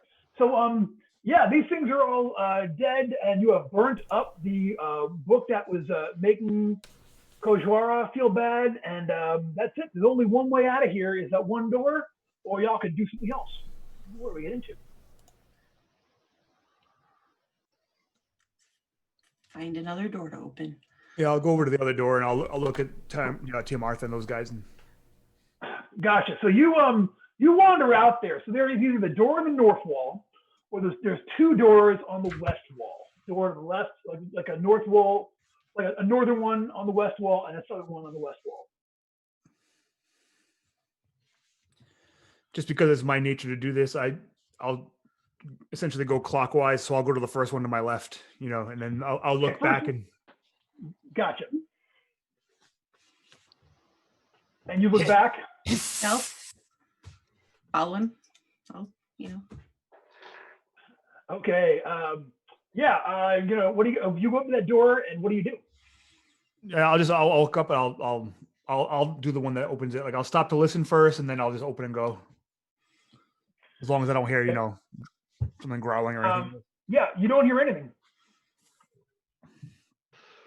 All right, I'll go in. I'll open it up. Okay. Yeah, you open the door up. This chamber's curved walls abruptly meet the flat western wall. An enormous tapestry hangs from a brass rail, depicting a strange scene. It looks like a cross section. It looks like a cross section of an underground world. At the very top, there's grass, green and light. Many large eyes are at the bottom of the tapestry. Look up. A lattice pattern of large earthworms begins near the eyes. The worms gradually become smaller as they approach ground level. A lonely wheelbarrow rests on its side in the southern corner of the room. And you can see that the other door on the west wall leads to the same room. So both those doors lead to the same room. So yeah, there is a great big tapestry that on a brass rail hanging across that room. All right. I'll do the typical, and I'm going to go look behind the tapestry. You look behind the tapestry, and you see that there is a double door on that wall.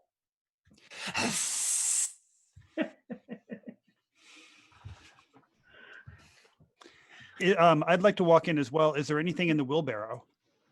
You go and look in that wheelbarrow. Why, yes, there is. You take a look in that wheelbarrow, and you see 4 gold pieces and a tiger eye agate. Brink, does this smell right to you? Yeah. Tiger eye agate. Yes. Yep, definitely. It's not like you don't think it's worth like a ton of money or anything. It's kind of you should put this on a necklace and give this to a lady at a bar, because it's not, you know what I mean? Like there's no point in selling this one, you think this would make a nice gift, but nothing else. Okay. The gold's real though. Yeah. I'll grab them. Plus, you got a wheelbarrow. Like with that and a Holocaust cloak, you can take down cast. Actually, when you go to pick the wheelbarrow up, and you realize the front wheel is broken, And when Oh, you lift the sad wheelbarrow, story. the wheel just comes off in front of it. I was gonna tell Tia Martha to push me around. Now it's just Pharaoh. Yeah, I still could push you around, but I don't think you want me to now. So, Awesome. let's see. Are there any runes on the tapestry? Or Nope, just that scene. It's really elaborate though. So the top, it's like you're looking at a cutaway from an old dungeon map from the old Blue Holmes book, you know. So the top is like green grass, blue sky, and there are all these like tunnels that are going down. There are worms, and then the bottom is all these crazy eyes. They're all looking up towards the surface world. And which wall is this tapestry on? On the west wall. And Anatol looked behind it and saw a doorway behind the tapestry. You all saw it. He had to slide the curtain all the way back to do it. So, is any of this radiating evil? Why, none of it's radiating good.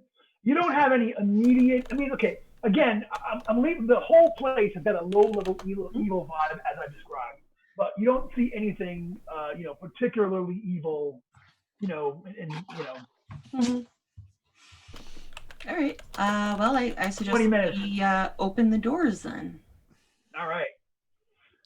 Yeah, you open those doors and you see some steep stairs going down, down, down into the darkness. I suggest we go. Before Down. we go, down into I the just want to darkness. check for traps, the stairs, with my 10-foot pole. Okay, so you're going to go down the stairs and tap along as you get down there. I need 1 second.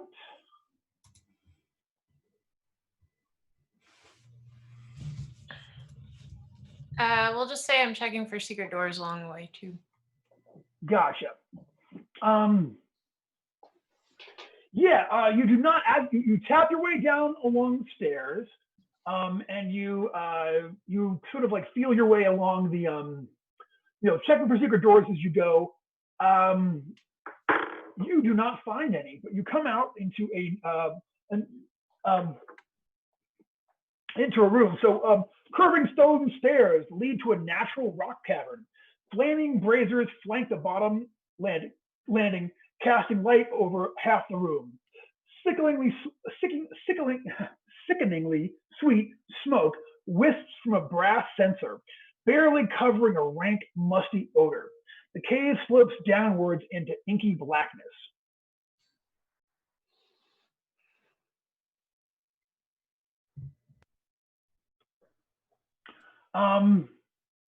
Give me that check. Hold on a minute. So, this is just from you looking at the bottom of the stairs. That is what y'all see. So, natural cavern. There's 2 braziers there that light up just this. There's just enough light to see in this part of the room. It goes into darkness across the rest of the way. So, if we stay real still and kind of stand at the door listening, do we kind of hear anything? Any water drops dripping? Any shuffling? Anything? Give me an intelligence check, anyone who cares to listen. And I will say that the elf with the heightened senses, you can roll a d24 check. Ooh. I have a 15. Yeah, like you think you hear something like far off, but there's something squidgy moving around, something big and squidgy kind of moving off in a far direction. Okay. Somewhere off in the darkness. You can't tell where, but there's somewhere off over there, something huge is moving around. And when we go in, does the air feel like a natural cavern where like the air is maybe kind of cooler and wet? Or does it kind of feel like this might be kind of carved into wherever we are and it's just kind of rocky and dry? Rocky and dry is how you feel. And with this kind of weird, sweet smoke, it's like someone has like been burning incense in here to specifically cover up this rank smell that is all throughout this cavern. Are there any other detectable scents?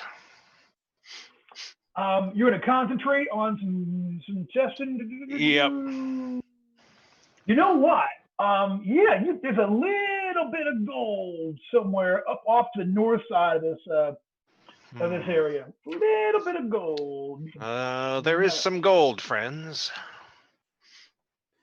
And is the kind of incensey smell the same incensey smell from when we first entered, or is it a different incensey smell? It is a different incensey smell. It's way that was really pleasant and kind of dreamy. This is a little gross. Like it's so intense here, but it's also a different flavor note. It's like they're using something different down here. You think? Yeah, cool. Thank you. No problem. It's like a 90s college dorm room after clove cigarettes were smoked with the. Yeah, it's kind of got that, And like you just know, if they were to open a window, you would smell socks because. Should we walk straight forward into the darkness? Should we kind of hug one of the walls, or do we have? I feel like we should lean in a northerly direction. You want to lean northerly? You got it.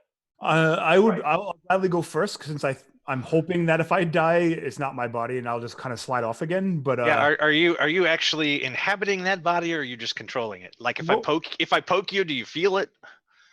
I don't know. Do I feel it? You feel it kind of distantly. That's a good question. Yeah, you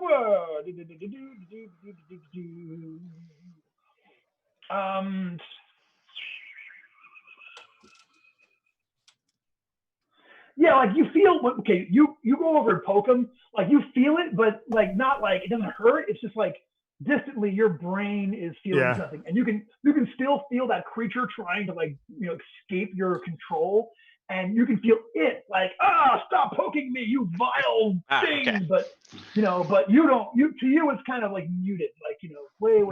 Let's turn the volume way down to the tactile. Yeah. So I will happily go first, and I'll kind of like run to the front of the pack just to make so they know that. Gotcha. But I don't have a torch or something because I don't. Yeah. All right. So you're gonna light your lantern. There's 2 flaming braziers there, so you can just light your lantern, no problem. You're going to go along to the north wall? Yeah. Okay. So you hug around the north wall as far as it goes and just kind of like keep going around it. You sort of find the edge as far up as you can go, and then you start like heading south. Keeping along that wall, you come through an alcove. You sort of like kind of like go in there. You realize it's too small for you guys to also pile in there. You come out. And you continue to hug that wall. That wall eventually becomes a passageway actually leading out of that room, heading kind of southeast. Did we pass the gold? No, that gold is still in there someplace. Well, it didn't smell like enough to really make it worthwhile, so. Yeah, it wasn't like a pile of gold. I would have said, I'd like to note that it's now been 2 hours and I no longer have to do everything Brink says. No, but I would now you can choose to do what I say just because you're a kind person. I'll still heal you and stuff. You didn't abuse it, so I appreciate it.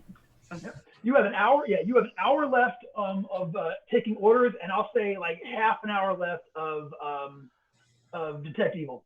Oh, okay. I can accept that. And if anyone's keeping track, my tea is ice cold. Ice cold. Isn't that how it goes? All right. So what do we do?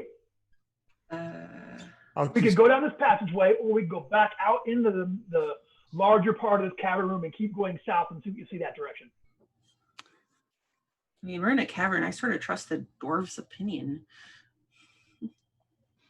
I mean, I kind of want to find this big slithery thing you heard and kill it. Fair enough. So you want to turn around and attack the darkness? Yes. Does anyone have magic missile? Sort of. I need to recover that spell. Also, I think you need to see it. I have infravision. I'm a dwarf.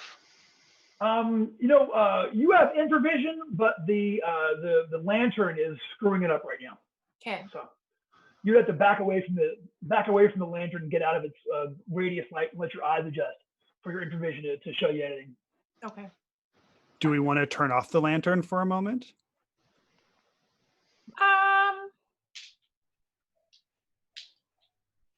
No, it's okay.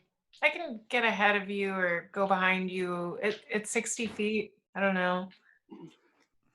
So do we like Brink's idea of running in and killing the squishy thing, or should we keep going down the path? I like the idea of it not being behind us. I could try casting word portal to close off the behindedness, because that's kind of what it's for. Yeah, you've done so well at the casting today. You shush. Third time's the charm. Also, since I don't think there's an actual door. Also, I think we have to do switched the thing where dice. Forrester is right. There isn't an actual door there to actually shut. You just came out a passageway. So, but would it work if she got the level 20 thing that would just make a portal disappear? Yeah, if you rolled that high, yeah. Or if you went back up the stairs and cast it on that door that was at the top of the stairs behind you. I think our You can do concern that. is the thing in the darkness. Yeah, like I said, that is far off. You're not even sure where that's coming from. What if we go upstairs, remove the door, bring it down here, set it in the hallway, and cast word portal on it? I mean, so here's the deal. Hey, That's gonna door, run- it doesn't have to be attached. I have chalk. I could draw a door. Brendan, please. Okay, Beetlejuice. All right, yeah. You think that would take masonry, tools, concrete, and more dwarves? Because these guys are, Yeah, okay. Yeah, these guys are useless. I understand. I mean, they're just not door guys. You don't see them. You look at them. You don't see one framer amongst them.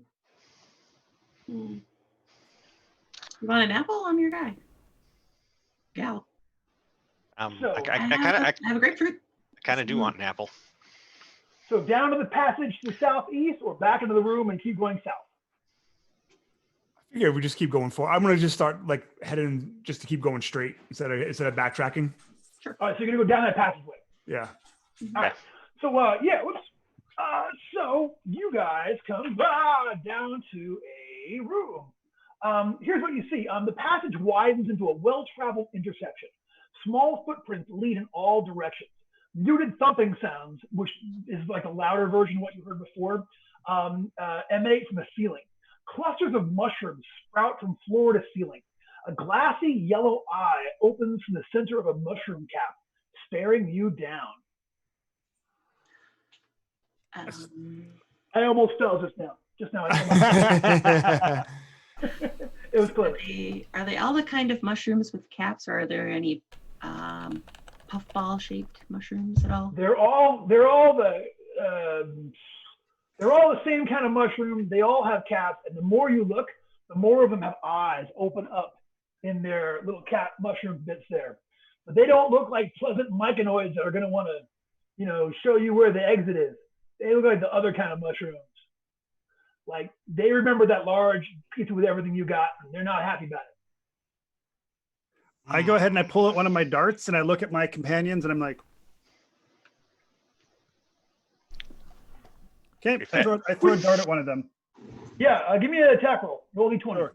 I'm actually not trained in darts, so I'll be rolling my D16. Roll a D16.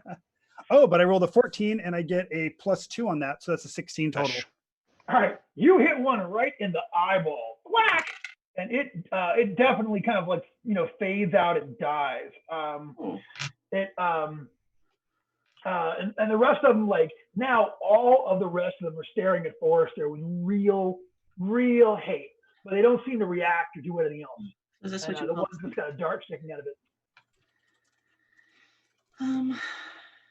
Is there a path?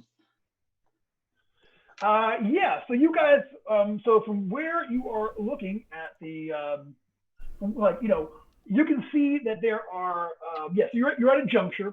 You can see that you can either go south or east, and either direction, you can see where there is footprints going in both directions. Where's that clanking sound or the thumping sound coming from?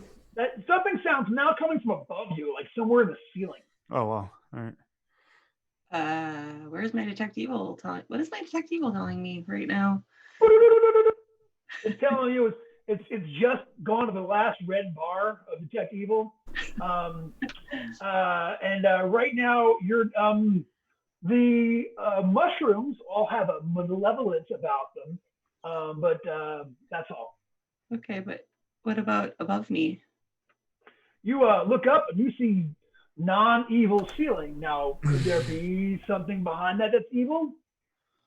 Hmm. Perhaps.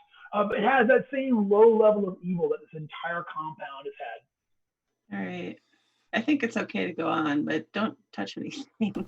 So my dart did kill that one mushroom, right? 100%. Yeah, that thing is. You hit it right in the eye. Eye jelly popped out of it. The mushroom kind of. And are we looking at like a dozen more of these, hundreds more of these? You're looking at. Checking 1 moment, please. You are looking at. You take a count. Less than 100. Put it that way. Less than 100. Yeah. But more than 10.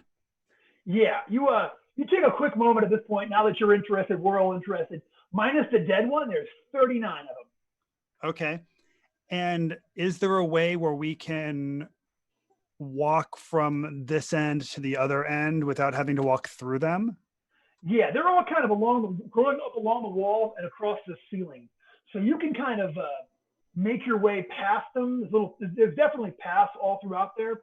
And you can either go directly east or head south. I'm going to suggest that once we start, we move quickly in case they have the ability to let go of the ceiling and land on us. And one thing I would suggest doing is when I run from one side to the other, I'm going to be doing it hacking the air with my axe as I'm running.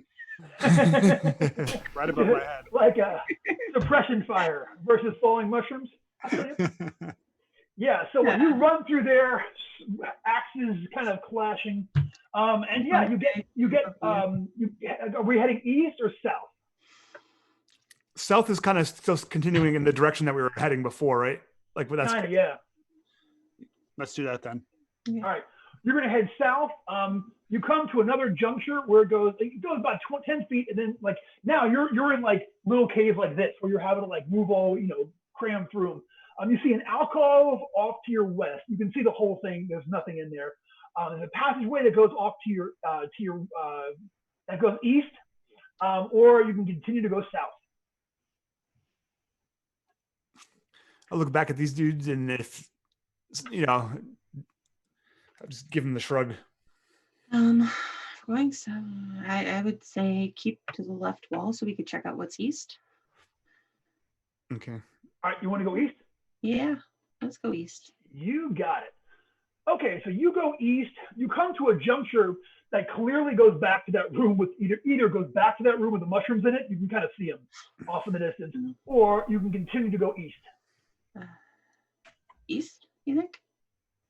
Guys? Okay. Yeah, I mean, we're kind of just going blind, so might as well. Yeah, I got you.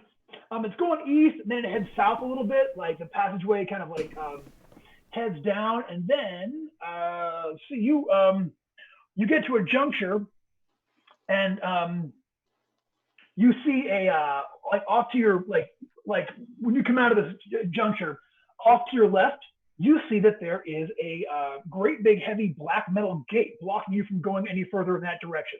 There's a riveted metal. There's a gate. It's like upstairs. There's a gate, and then there's a door right behind it. So there's a gate that's landed, and then there's like a riveted metal door on the other side of that gate. Is Anatol's new body little and skinny enough to fit through, or is possibly Forrester's? Oh. Yeah, the gate is too. The bars are too tightly placed for either of them to pass through and get to the other side. Does it look like a portcullis, Brendan? Like it raises, or is there like a door like made into the gate itself? So it's like a gate that like it looks like right. You can. It's locked up. Okay, you can see the lock there in the front of it, and it looks like you would pull like the gate, like it would come in like two sides and open up towards you, and would lead you to that door. Is the top of the gate flush with the ceiling, or is there space up there? There's a little space up there, not enough space for anyone to climb over, but. How? Sorry. Go ahead. Oh, sorry. I was thinking Forrester's other arm is longer than the other one. I was wondering if he could reach in there. No, it's just bulkier. He's got like the one big, Oh, okay. like John It- McEnroe. I was just with the one big imagining. arm. Is the gate actually locked or anything? Yeah, you try that gate, it is Okay. locked. And when you How- when you were here last time, there was a gate, and you realized that it's a particular alloy of adamantium that you would hate Ah. to have to mess with without big Okay. tools. That was my next question. Yeah, you encounter this upstairs, and Okay. it's not the kind of thing you can knock down with a warhammer. It would take a drill with a diamond tip and Gotcha. guys. And, All right. Does it have a latch or keyhole that I can attempt to pick? You look through there.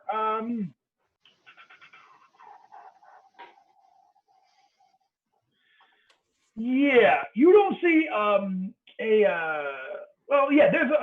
there is a lock into the front of this gate.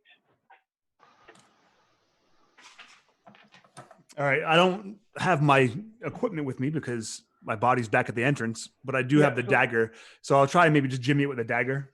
And see- Sure, roll a d16 for your check since you got no thieves tools. Also, I have a dart if that's more useful than a dagger. It actually is a little bit. So is he rolling a D18 instead? I'd go a d17 if you had one. See, that's the thing about die chain. I want all the dice now, all up to 100. I have them all because the Dice of Unusual Size Kickstarter. It's like You know- every die up to 20, every number up to 20, and then there's every even number. I got every die I need. Siri, pick me a random number between 1 and 17. Didn't work. I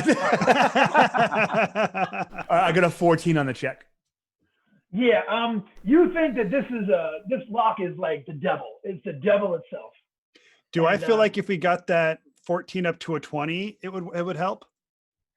You feel if you got that 14 up to a 25, it would help. Oh, all right. Yeah. Last week, didn't we reach through and turn the latch from the other side? Like we did for that first one. Yeah. Let's try You that. try that. It seems to be a different kind of a lock, and it does not seem to want to give. The only thing you got that could slide through it, you think, would be if Anatol's eyeballs were separated from this thing again, they could get through.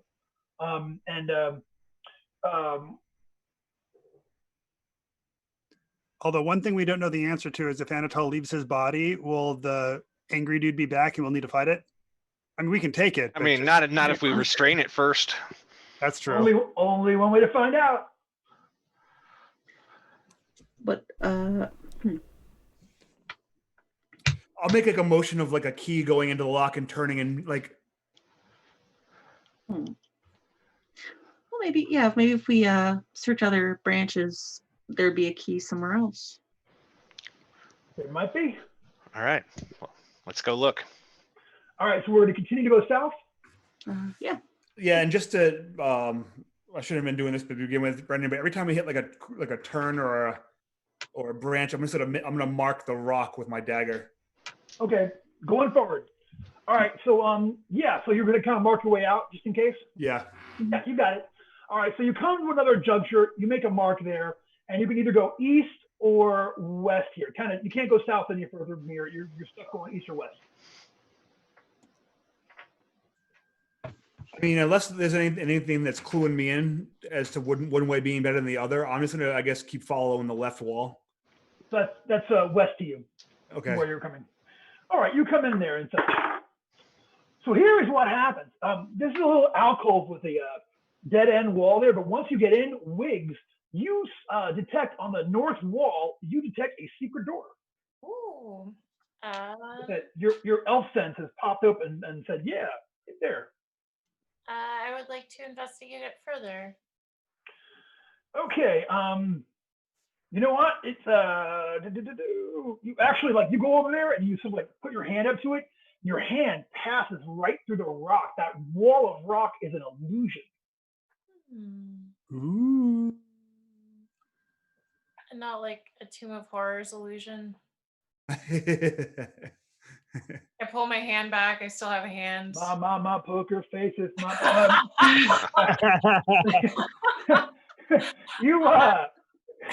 You go over there and like you pull your hand out. Your hand seems fine. You don't feel anything. I mean, regular stuff you feel. You know what I'm saying? Okay. I poke my 10-foot pole through the illusion and I tap the ground in front of it. Like, what does it feel Gotcha. like? Feels like solid rock. Solid rock. Okay. Mhm. I tell the rest of the party, hey, there's a secret door, and fools rush in. I'm only gonna just step right in front of the door, see what I can see with my infravision in case it's dark, and then come right back. Sure. You step through there. Oh, And, no. No, actually, it's not bad. You actually find yourself in that, like you come around in a circle, and you now find yourself in that weird space between that gate you were just messing with, and the double doors that the gate were in front of. Aha. So, like, I could unlock it for everyone else? You can unlock the gate from, no, actually, you don't see any way of unlocking that gate other than if you don't have a key. Okay. But the door on the right, though, also seems locked. You can try to unlock it now. Oh, you know. And there's nothing else in there? No, there's a little tiny passageway that holds off between the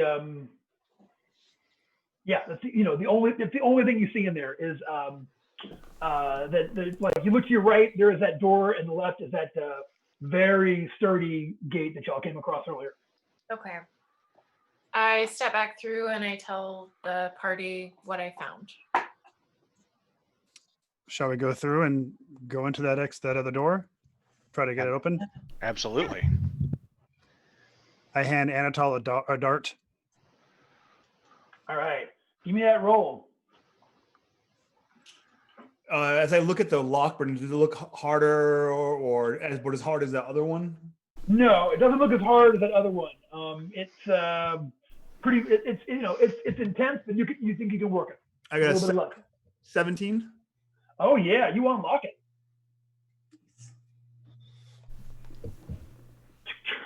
Well done. Well, what are we doing? I'll head in. Okay. Especially since I'm kind of in disguise. We're first.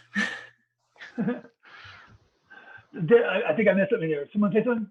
Can we listen at the door before we open? Sure. You hear this weird kind of atonal kind of a sound coming from the other side. Like a theremin? Like a theremin. No, like a chime, like a low chime continuously, making noise. Oh, like when you like do the rim of the glass with your finger? Like the rim of the glass. Yep, but a real big glass. Is there salt on the rim? Peter, stay with me, man. Stay with me. Oh, sorry. Okay.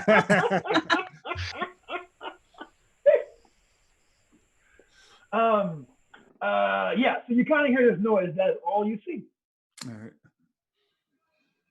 I'll start pushing the door open as long as they're okay with it. All right. Beyond the portal, your mind reels to comprehend the sight before you. The colors are all inverted and saturated with black. A sort of pedestal is positioned in the center of a star-shaped room. Something small and shiny is positioned on top of it. So you guys have officially gone through the gate in Phantasm. Picture it like that. You know what I mean? Super color saturated. And actually, Anatol is dressed just like one of them little dudes. So really, we got the whole movie going on here.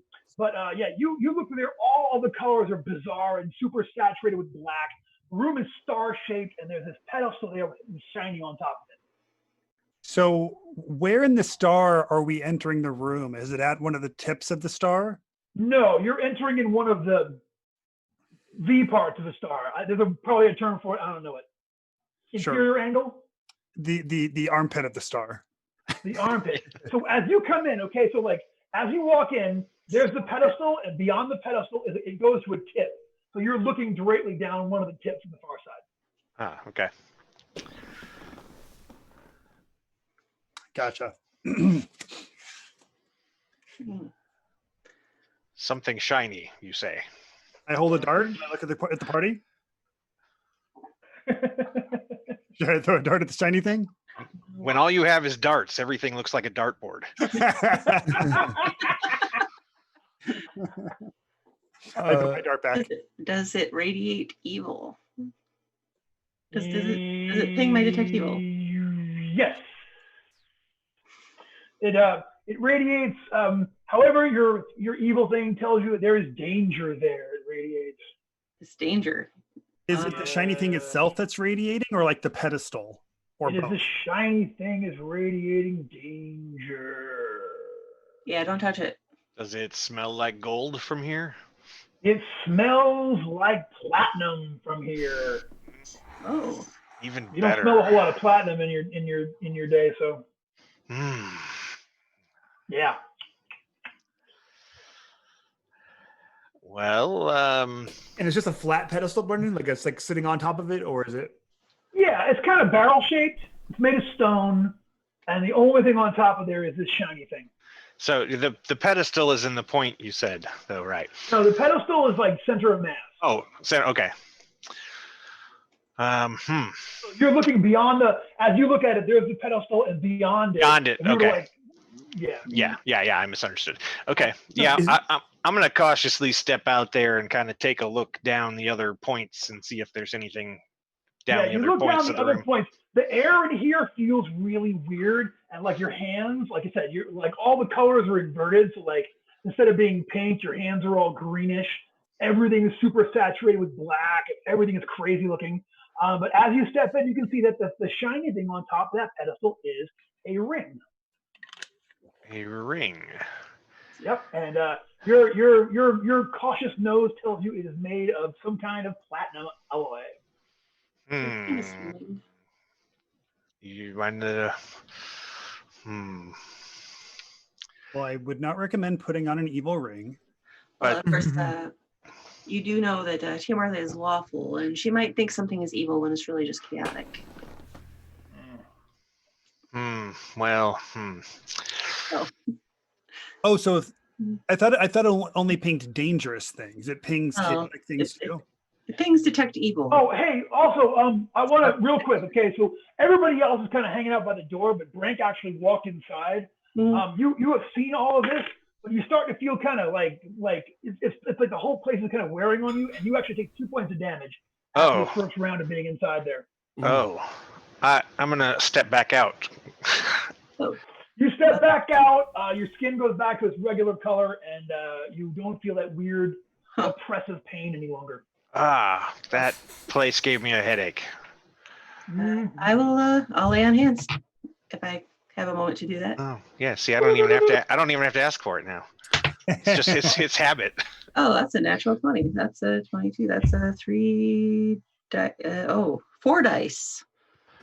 Pick your favorite. All right. So Brendan, that was only Brank that took that damage. Say again? Yeah. All right. I'm healed. It was only the dwarf. Yeah, that took he's the only one that went inside. Yeah.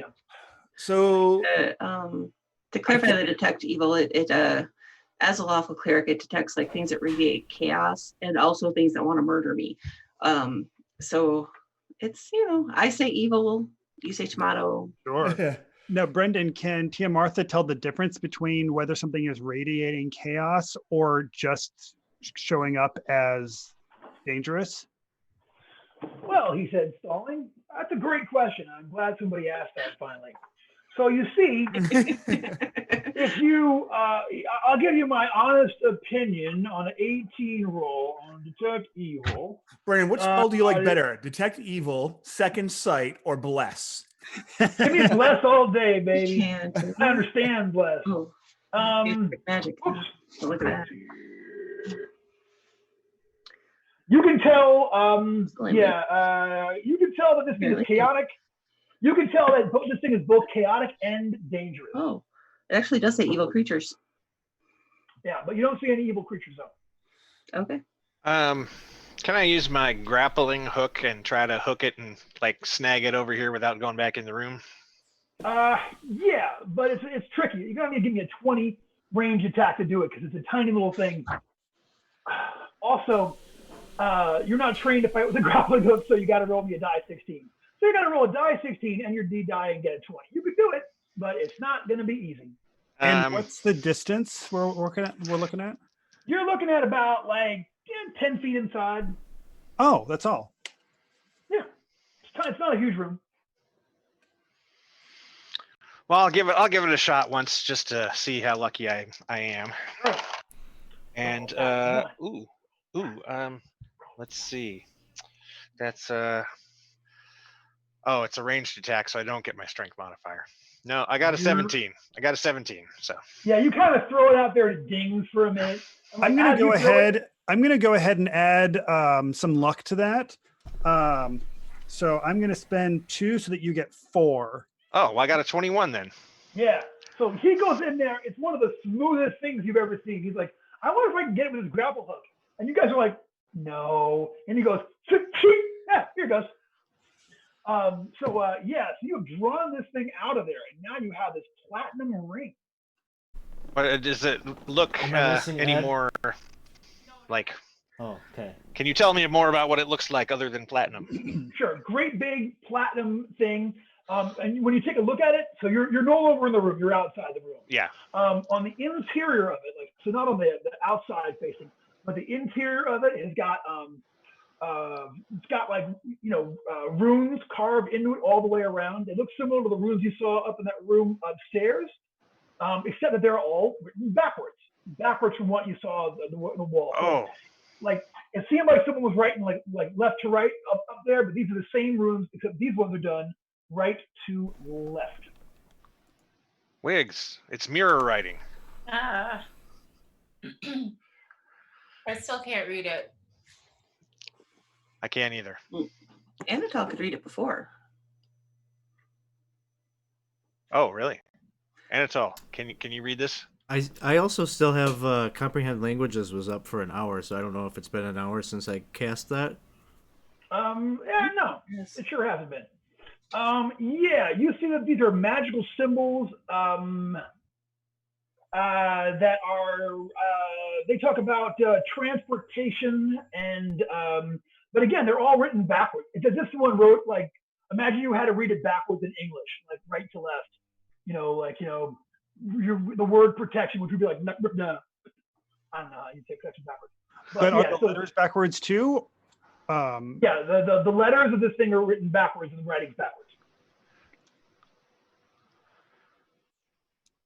Yeah, well, I'm not so stupid as to put it on, so.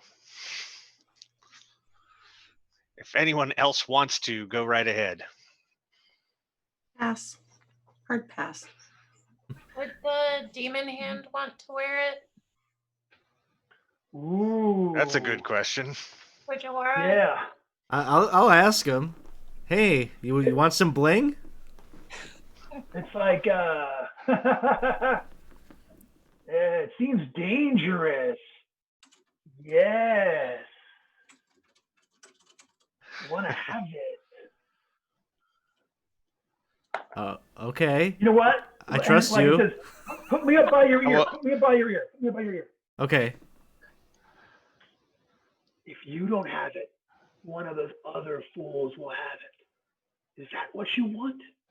I don't Them know. to have a power that you don't have? Okay. Especially not that creepy cleric. I mean, that's just gross. All right, I hear what you're saying. Okay, yeah, he wants it. All right, I'll give it to Kojiwara. I'll give it to his normal hand, and he can give it to the demon hand. I'll put it on the demon hand. All right, you put it on. So a couple things happen. Oh no! Y'all see that Kijiwara disappears. Oh. And where you are, like, when you put it on, like, you find yourself in inverted version of the real world. So, like, the colors out here are like inside there; they're all like turned inside out. You take returns. Okay, so it feels like there's like a kind of an ongoing pain that goes along with it, but it hasn't actually injured you yet. But yeah, like you look around and it looks like none of your companions can actually see you. But Kojiwara can see us. Yeah, Kojiwara, like, you can actually see all these people, like, oh my God, Kojiwara is here. You can kind of hear them too, but it's like, like they're yelling down a tunnel or something like that, you know? But now Right. instead of my left arm being really big, now my right arm is for him. Like a photo negative? No, but the colors are inverted on your arm. You know what I'm saying? Oh, So okay. like instead of being your normal color, let's say you were, you know, toasty pink color halfling or hobbit, then you know, now you look kind of greenish. You know what I'm saying? I'll take it off. Okay, so we got a couple of rolls here. No. You take it off, and there seems to be no everything gets weird and spacey for a moment, but then y'all see Kojiwara has appeared back where he was, and nothing seems to have happened. Kojiwara, are you okay? I am. I feel like I was about to not be okay. Is that you? It is me. It's still me. Still. Tell me something that only we would know. That I'll point at Anatol and be like, that is not our original Anatol's body. And we're gonna help him out with this ritual that we learned about. All right, sounds good to me. Okay, so Cool. yeah, so sure enough. Okay, so why don't you write down in your inventory that you have the ring from area 4-6.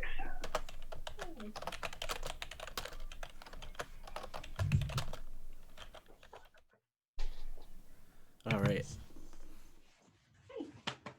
So you guys are all outside that door right now with the gate to your back and that secret door, that illusioned pile of rocks, like the illusion wall secret door off to your south. What do y'all do?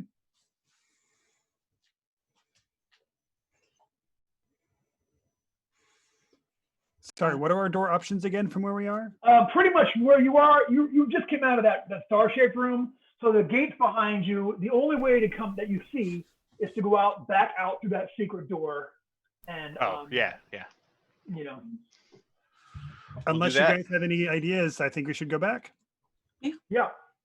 All right. You go back out that secret door, and you follow in that hallway back. You find yourself back in that junction. You can go back north the way you came, and you can actually see your little scratch marks that you put on the wall there. Or you can go west from here where you have not been yet. Say go west, right? We haven't been that way. Yeah. I'll point in that direction. All right. You go west. You come into a little corridor. A metallic bang echoes from the largest cavern to the south, where several wheelbarrows are arranged in a neat row. The stench of decay, sulfur, and mold wafts strongly from the passage to the east. So yeah, there's a when you get into here, it looks like you can either go east or west, and there's a smell of decay coming from your east. Did we come from the east? Or Did you come from the east? No, you came from the north at this point, kind of north. Like you kind of came like this into this juncture, and then it goes like east or west. Yeah. So you kind of came this way, and so.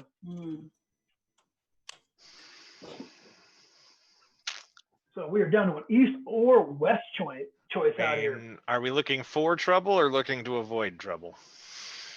check out the wheelbarrows? I think I guess that either one of answers the those question. options are no longer in our control. I think we've. Okay, so you walk into that room with the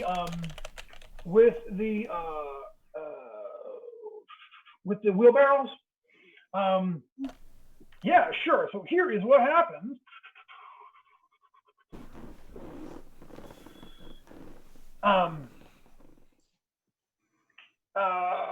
Okay, so you move down that passageway, so you're gonna move in that passageway to the west. As you go in there, suddenly you hear like a scrabbling around, and there were people hiding on the inside of the walls there, and they all run. They kind of, once you guys are all inside this chamber with the wheelbarrows, they all kind of run, so they're blocking your way out of there. And yeah, this is what you see. The elderly man from the cavern entrance steps into view, flanked by a retinue of small robed figures wielding daggers. The man now stands before you in flowing wizardly robes, holding a black tome in his hands. Fools! It's too late. He is coming. The man mumbles a strange phrase as his head morphs into an enormous eyeball. Ah, Bum bum bum. Yep. Challenge The him. hideous orb launches from the wizard's robe, trailing a stringy mass of transparent black goo, littered with eyeballs. Tendrils shoot at the cave walls, and the goo expands into a massive black web. The eyeballs suspend in the web and glare with malice. So, yeah, you see, so this thing is now turned into a giant web full of eyeballs blocking the way, and in front of it are 4 more of those little dudes like you guys saw out before. And at this point, and I hate to, spoiler alert, they bear you malice and are getting ready to come and bring some real aggression to your doorstep. So go ahead and let's make an initiative check. Bad guys are going on a neutral 10. Nice. Okay, Koshwara, what'd you get? 13.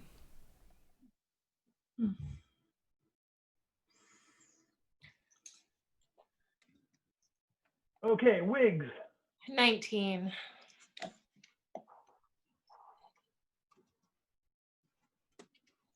Tiamara. 15. Martha.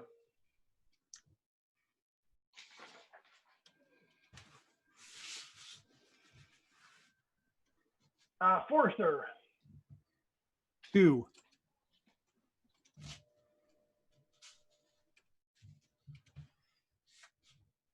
Okay, and Brank. 19 also. Okay. Who has a high agility out of Brank and Wiggs? Probably, although that's one of the stats I've been burning off of. So right now it's a 16. I've only got a 12, so.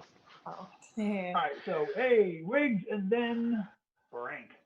All right, I'm gonna try and recover magic missile. Okay, I got one more though. Anatol, Thief. 14. 14 for Anatol. Okay, so Wiggs, you're gonna go first, and you're gonna do a point of spell burn so you can cast magic missile again. Yep. And you're gonna cast it at one of the little dudes or the weird web of eyeballs and webbing. Viscera. The boss man, the weird web of eyeballs. Okay, so you're gonna spend 1 point of spell burn and chunk a finger. Are you gonna do any additional points of spell burn?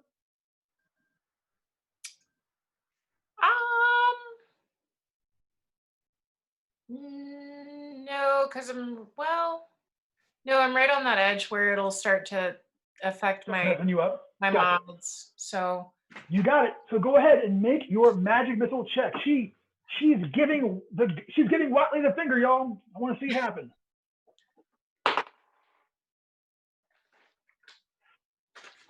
That's not a good look. Yeah. I'm really bad at poker too. I lost the spell and a finger. What's the total? 8. 8? You want to burn Let's some luck on it? bump that up to it. Oh, actually, but me bumping it up doesn't make you keep it. So Yeah. yeah, never mind. It's okay. Tonight's not my night for spells. That's all right. So you go ahead and you go ahead and cast that spell. Badoosh. Okay, so that's what y'all see on their turn. So battle continues, and it is Brankster. I'm going to try to take out a couple of these little guys. Okay, you're gonna run over, hit some little dudes. Go ahead. You're gonna go after 2 of them. Yes. You One need with 2 attacks. one with the shield and one with the axe. Gotcha. Die. Wow. Does a 10 hit? Nope. Then I missed them both. Okay. You run over there and attack both of them, and that does not go so well for you. That's okay though, because Tia Martha is about to do something awesome. So how many of these little guys are there, did you say? 4 little guys, and then the big thing that has turned himself into a ectoplasmic nasty web of viscera and eyeballs. Yeah. I don't like that. No, I mean, it'd be weird if you did. I'd wonder, Yeah, it'd be weird if I did. Yeah, I don't kink shame. I suppose. I mean, I think Justicia might. but That's true. She seems like a king shamer. I think I'm going to try to turn the little guys so that we can deal with the web. Okay. Turn unholy. Go ahead and make your check. It's 15. That's if they're 1 hit dice, I can turn 1d3 plus cleric level. Okay, 1d3, and the saving throw is 15. Mhm. So go ahead and roll. See how many of you get. 2. 2. All right, here comes that saving throw. 15. Ooh, that's crappy. How about a no? And a pair of no's. So 2 of them are going to flee. I raise my sword and They can't actually. say something threatening in the name of my god. I hear you. They can't actually go anywhere because the webbing is taking up that whole area where they can run from. So instead, they kind of run over by the wheelbarrows. Oh, they will on their round, excuse me, and are going to cower. That works for me. I think your battle cry, Tiamat, should be "I pity the fool." I pity the fool. I like it.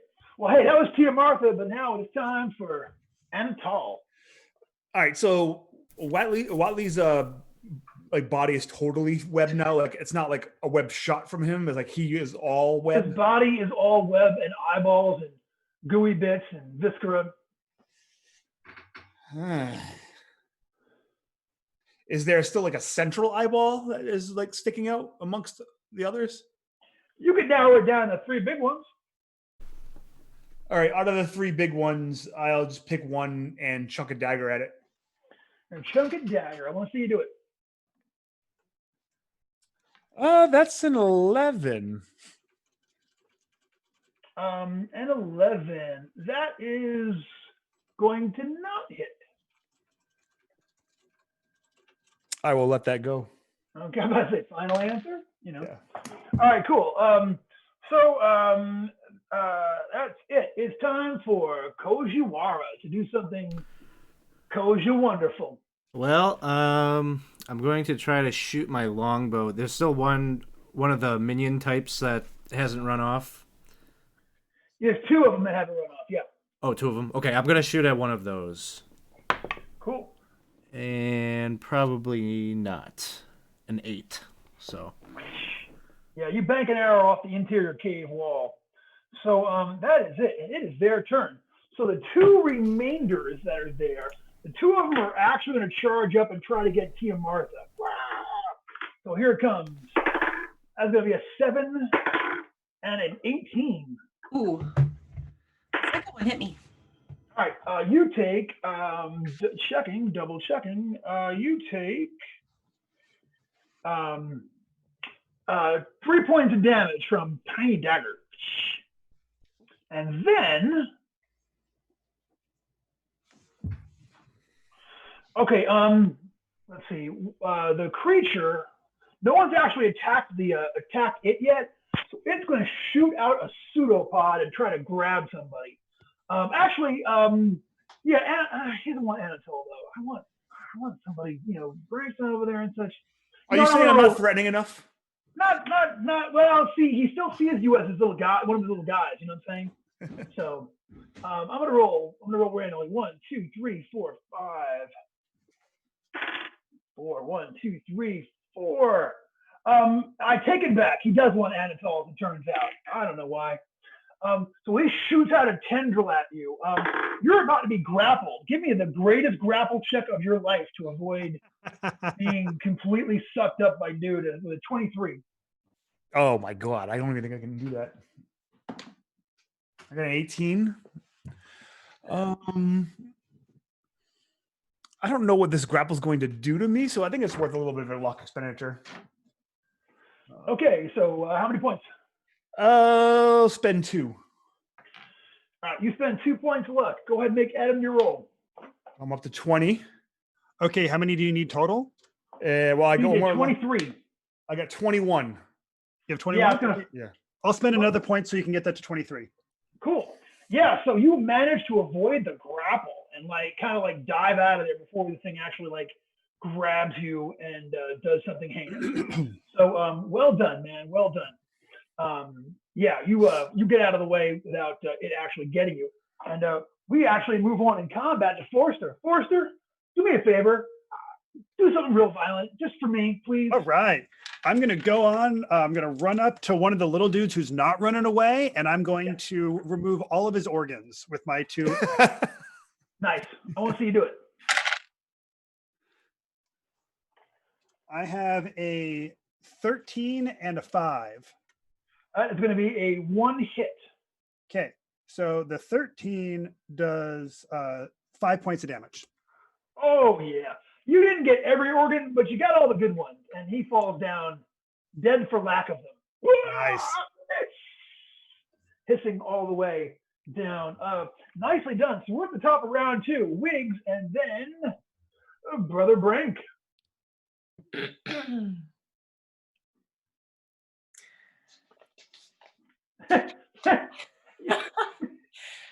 I can't wait to hear this. Wiggs, by all means. What's the move here? What are you gonna do?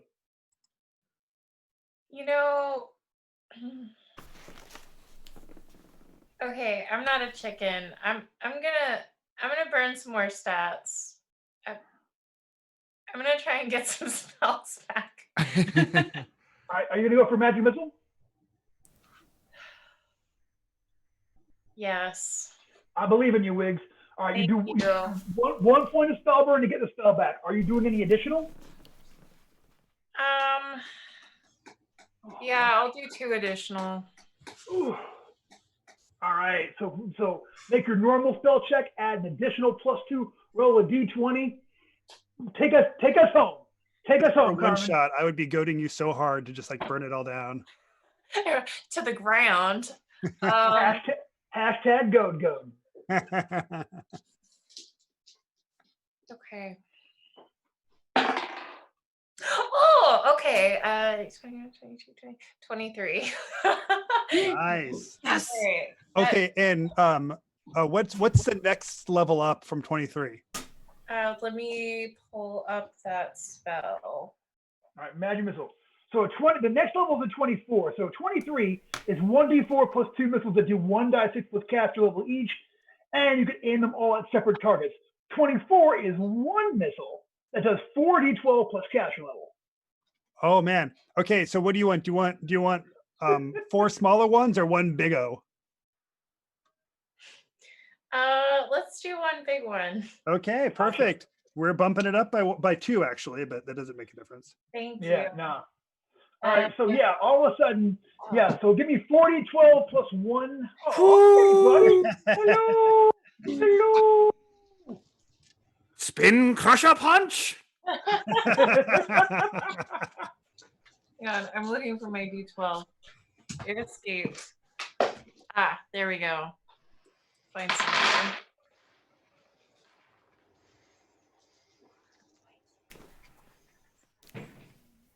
And 22, 24. Is that plus caster level? I have 28 points of damage. Yeah, so about Nice. that. Here's what happens. You just send out this one giant missile, center of mass, this giant big web of eyeballs and ectoplasm and nastiness. The whole thing lights up for a moment. And then for a second, it turns back into Watley, like he looked with robes on, just for a second. And then he dissolves into a puddle of black goo. Just falls down there. The black goo. And the black, so what was the question? I want to drink the black goo.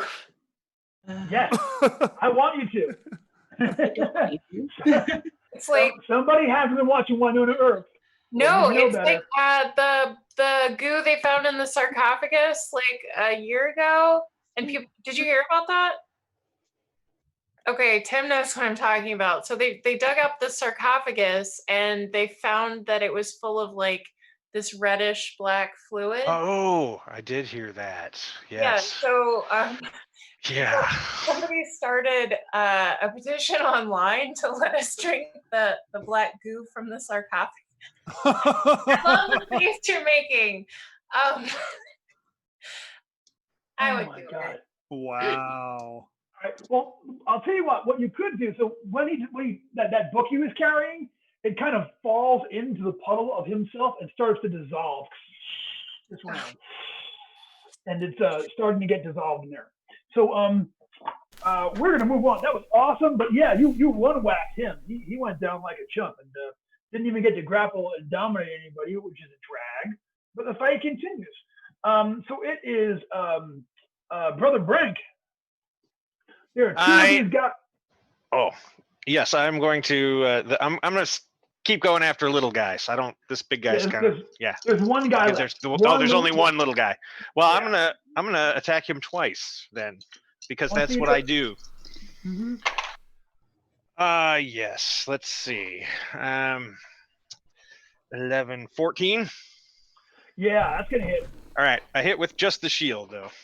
Yeah, it's okay. You get it with the strength modifier. So yeah, 9 points of damage. Yeah, so you Hassan shot this guy right in the head of your shield. He flips backwards and kind of falls halfway into that puddle of goo and starts to dissolve. So until the end of this round, we can still go. Tia Martha, what are you gonna do? They're all dead due to the black puddle of goo with his book dissolving into the air. What are you doing? I don't think I'm sad about that book. So, does anyone need healing? Does anybody look hurt? No, you kind of step to him. Then I will heal myself. Because I was hurt. So, yeah, I rolled a 17. So, all right. Yep, doing fine. I will heal myself. Awesome. So, Kojiwara, doing anything? I can't help myself. I want to go and try to grab that book out of the... Sure. So here's the deal. The book is beyond repair, you think, but you can maybe snatch some pages out of it, though. Okay. Quick, you can snatch some pages up. Go ahead and give me a DC 15 agility check.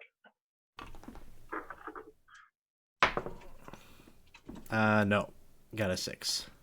Yeah, so you try to. Instead, you get your fingers in black goo and take 2 points of acid damage. Ouch, ouch. And it leaves this gross scar on you that never goes away. All right, so that's it. The book dissolved, the thing dissolved, and now you are in here with these wheelbarrows and nothing else. Was the stinkiness from these dudes, or is it emanating from the wheelbarrows?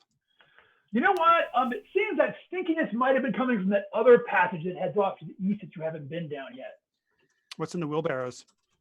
You go over there and check out the wheelbarrows. Why? Now that you ask, yeah, there's some money kind of piled over there. There's a total of, and I gotta roll it random to write it down. You see that there are 4 gold pieces over there, 8 silver pieces, and 7 copper pieces. And there's 4 wheelbarrows, all of which are in working order. I'll go ahead and scoop them up.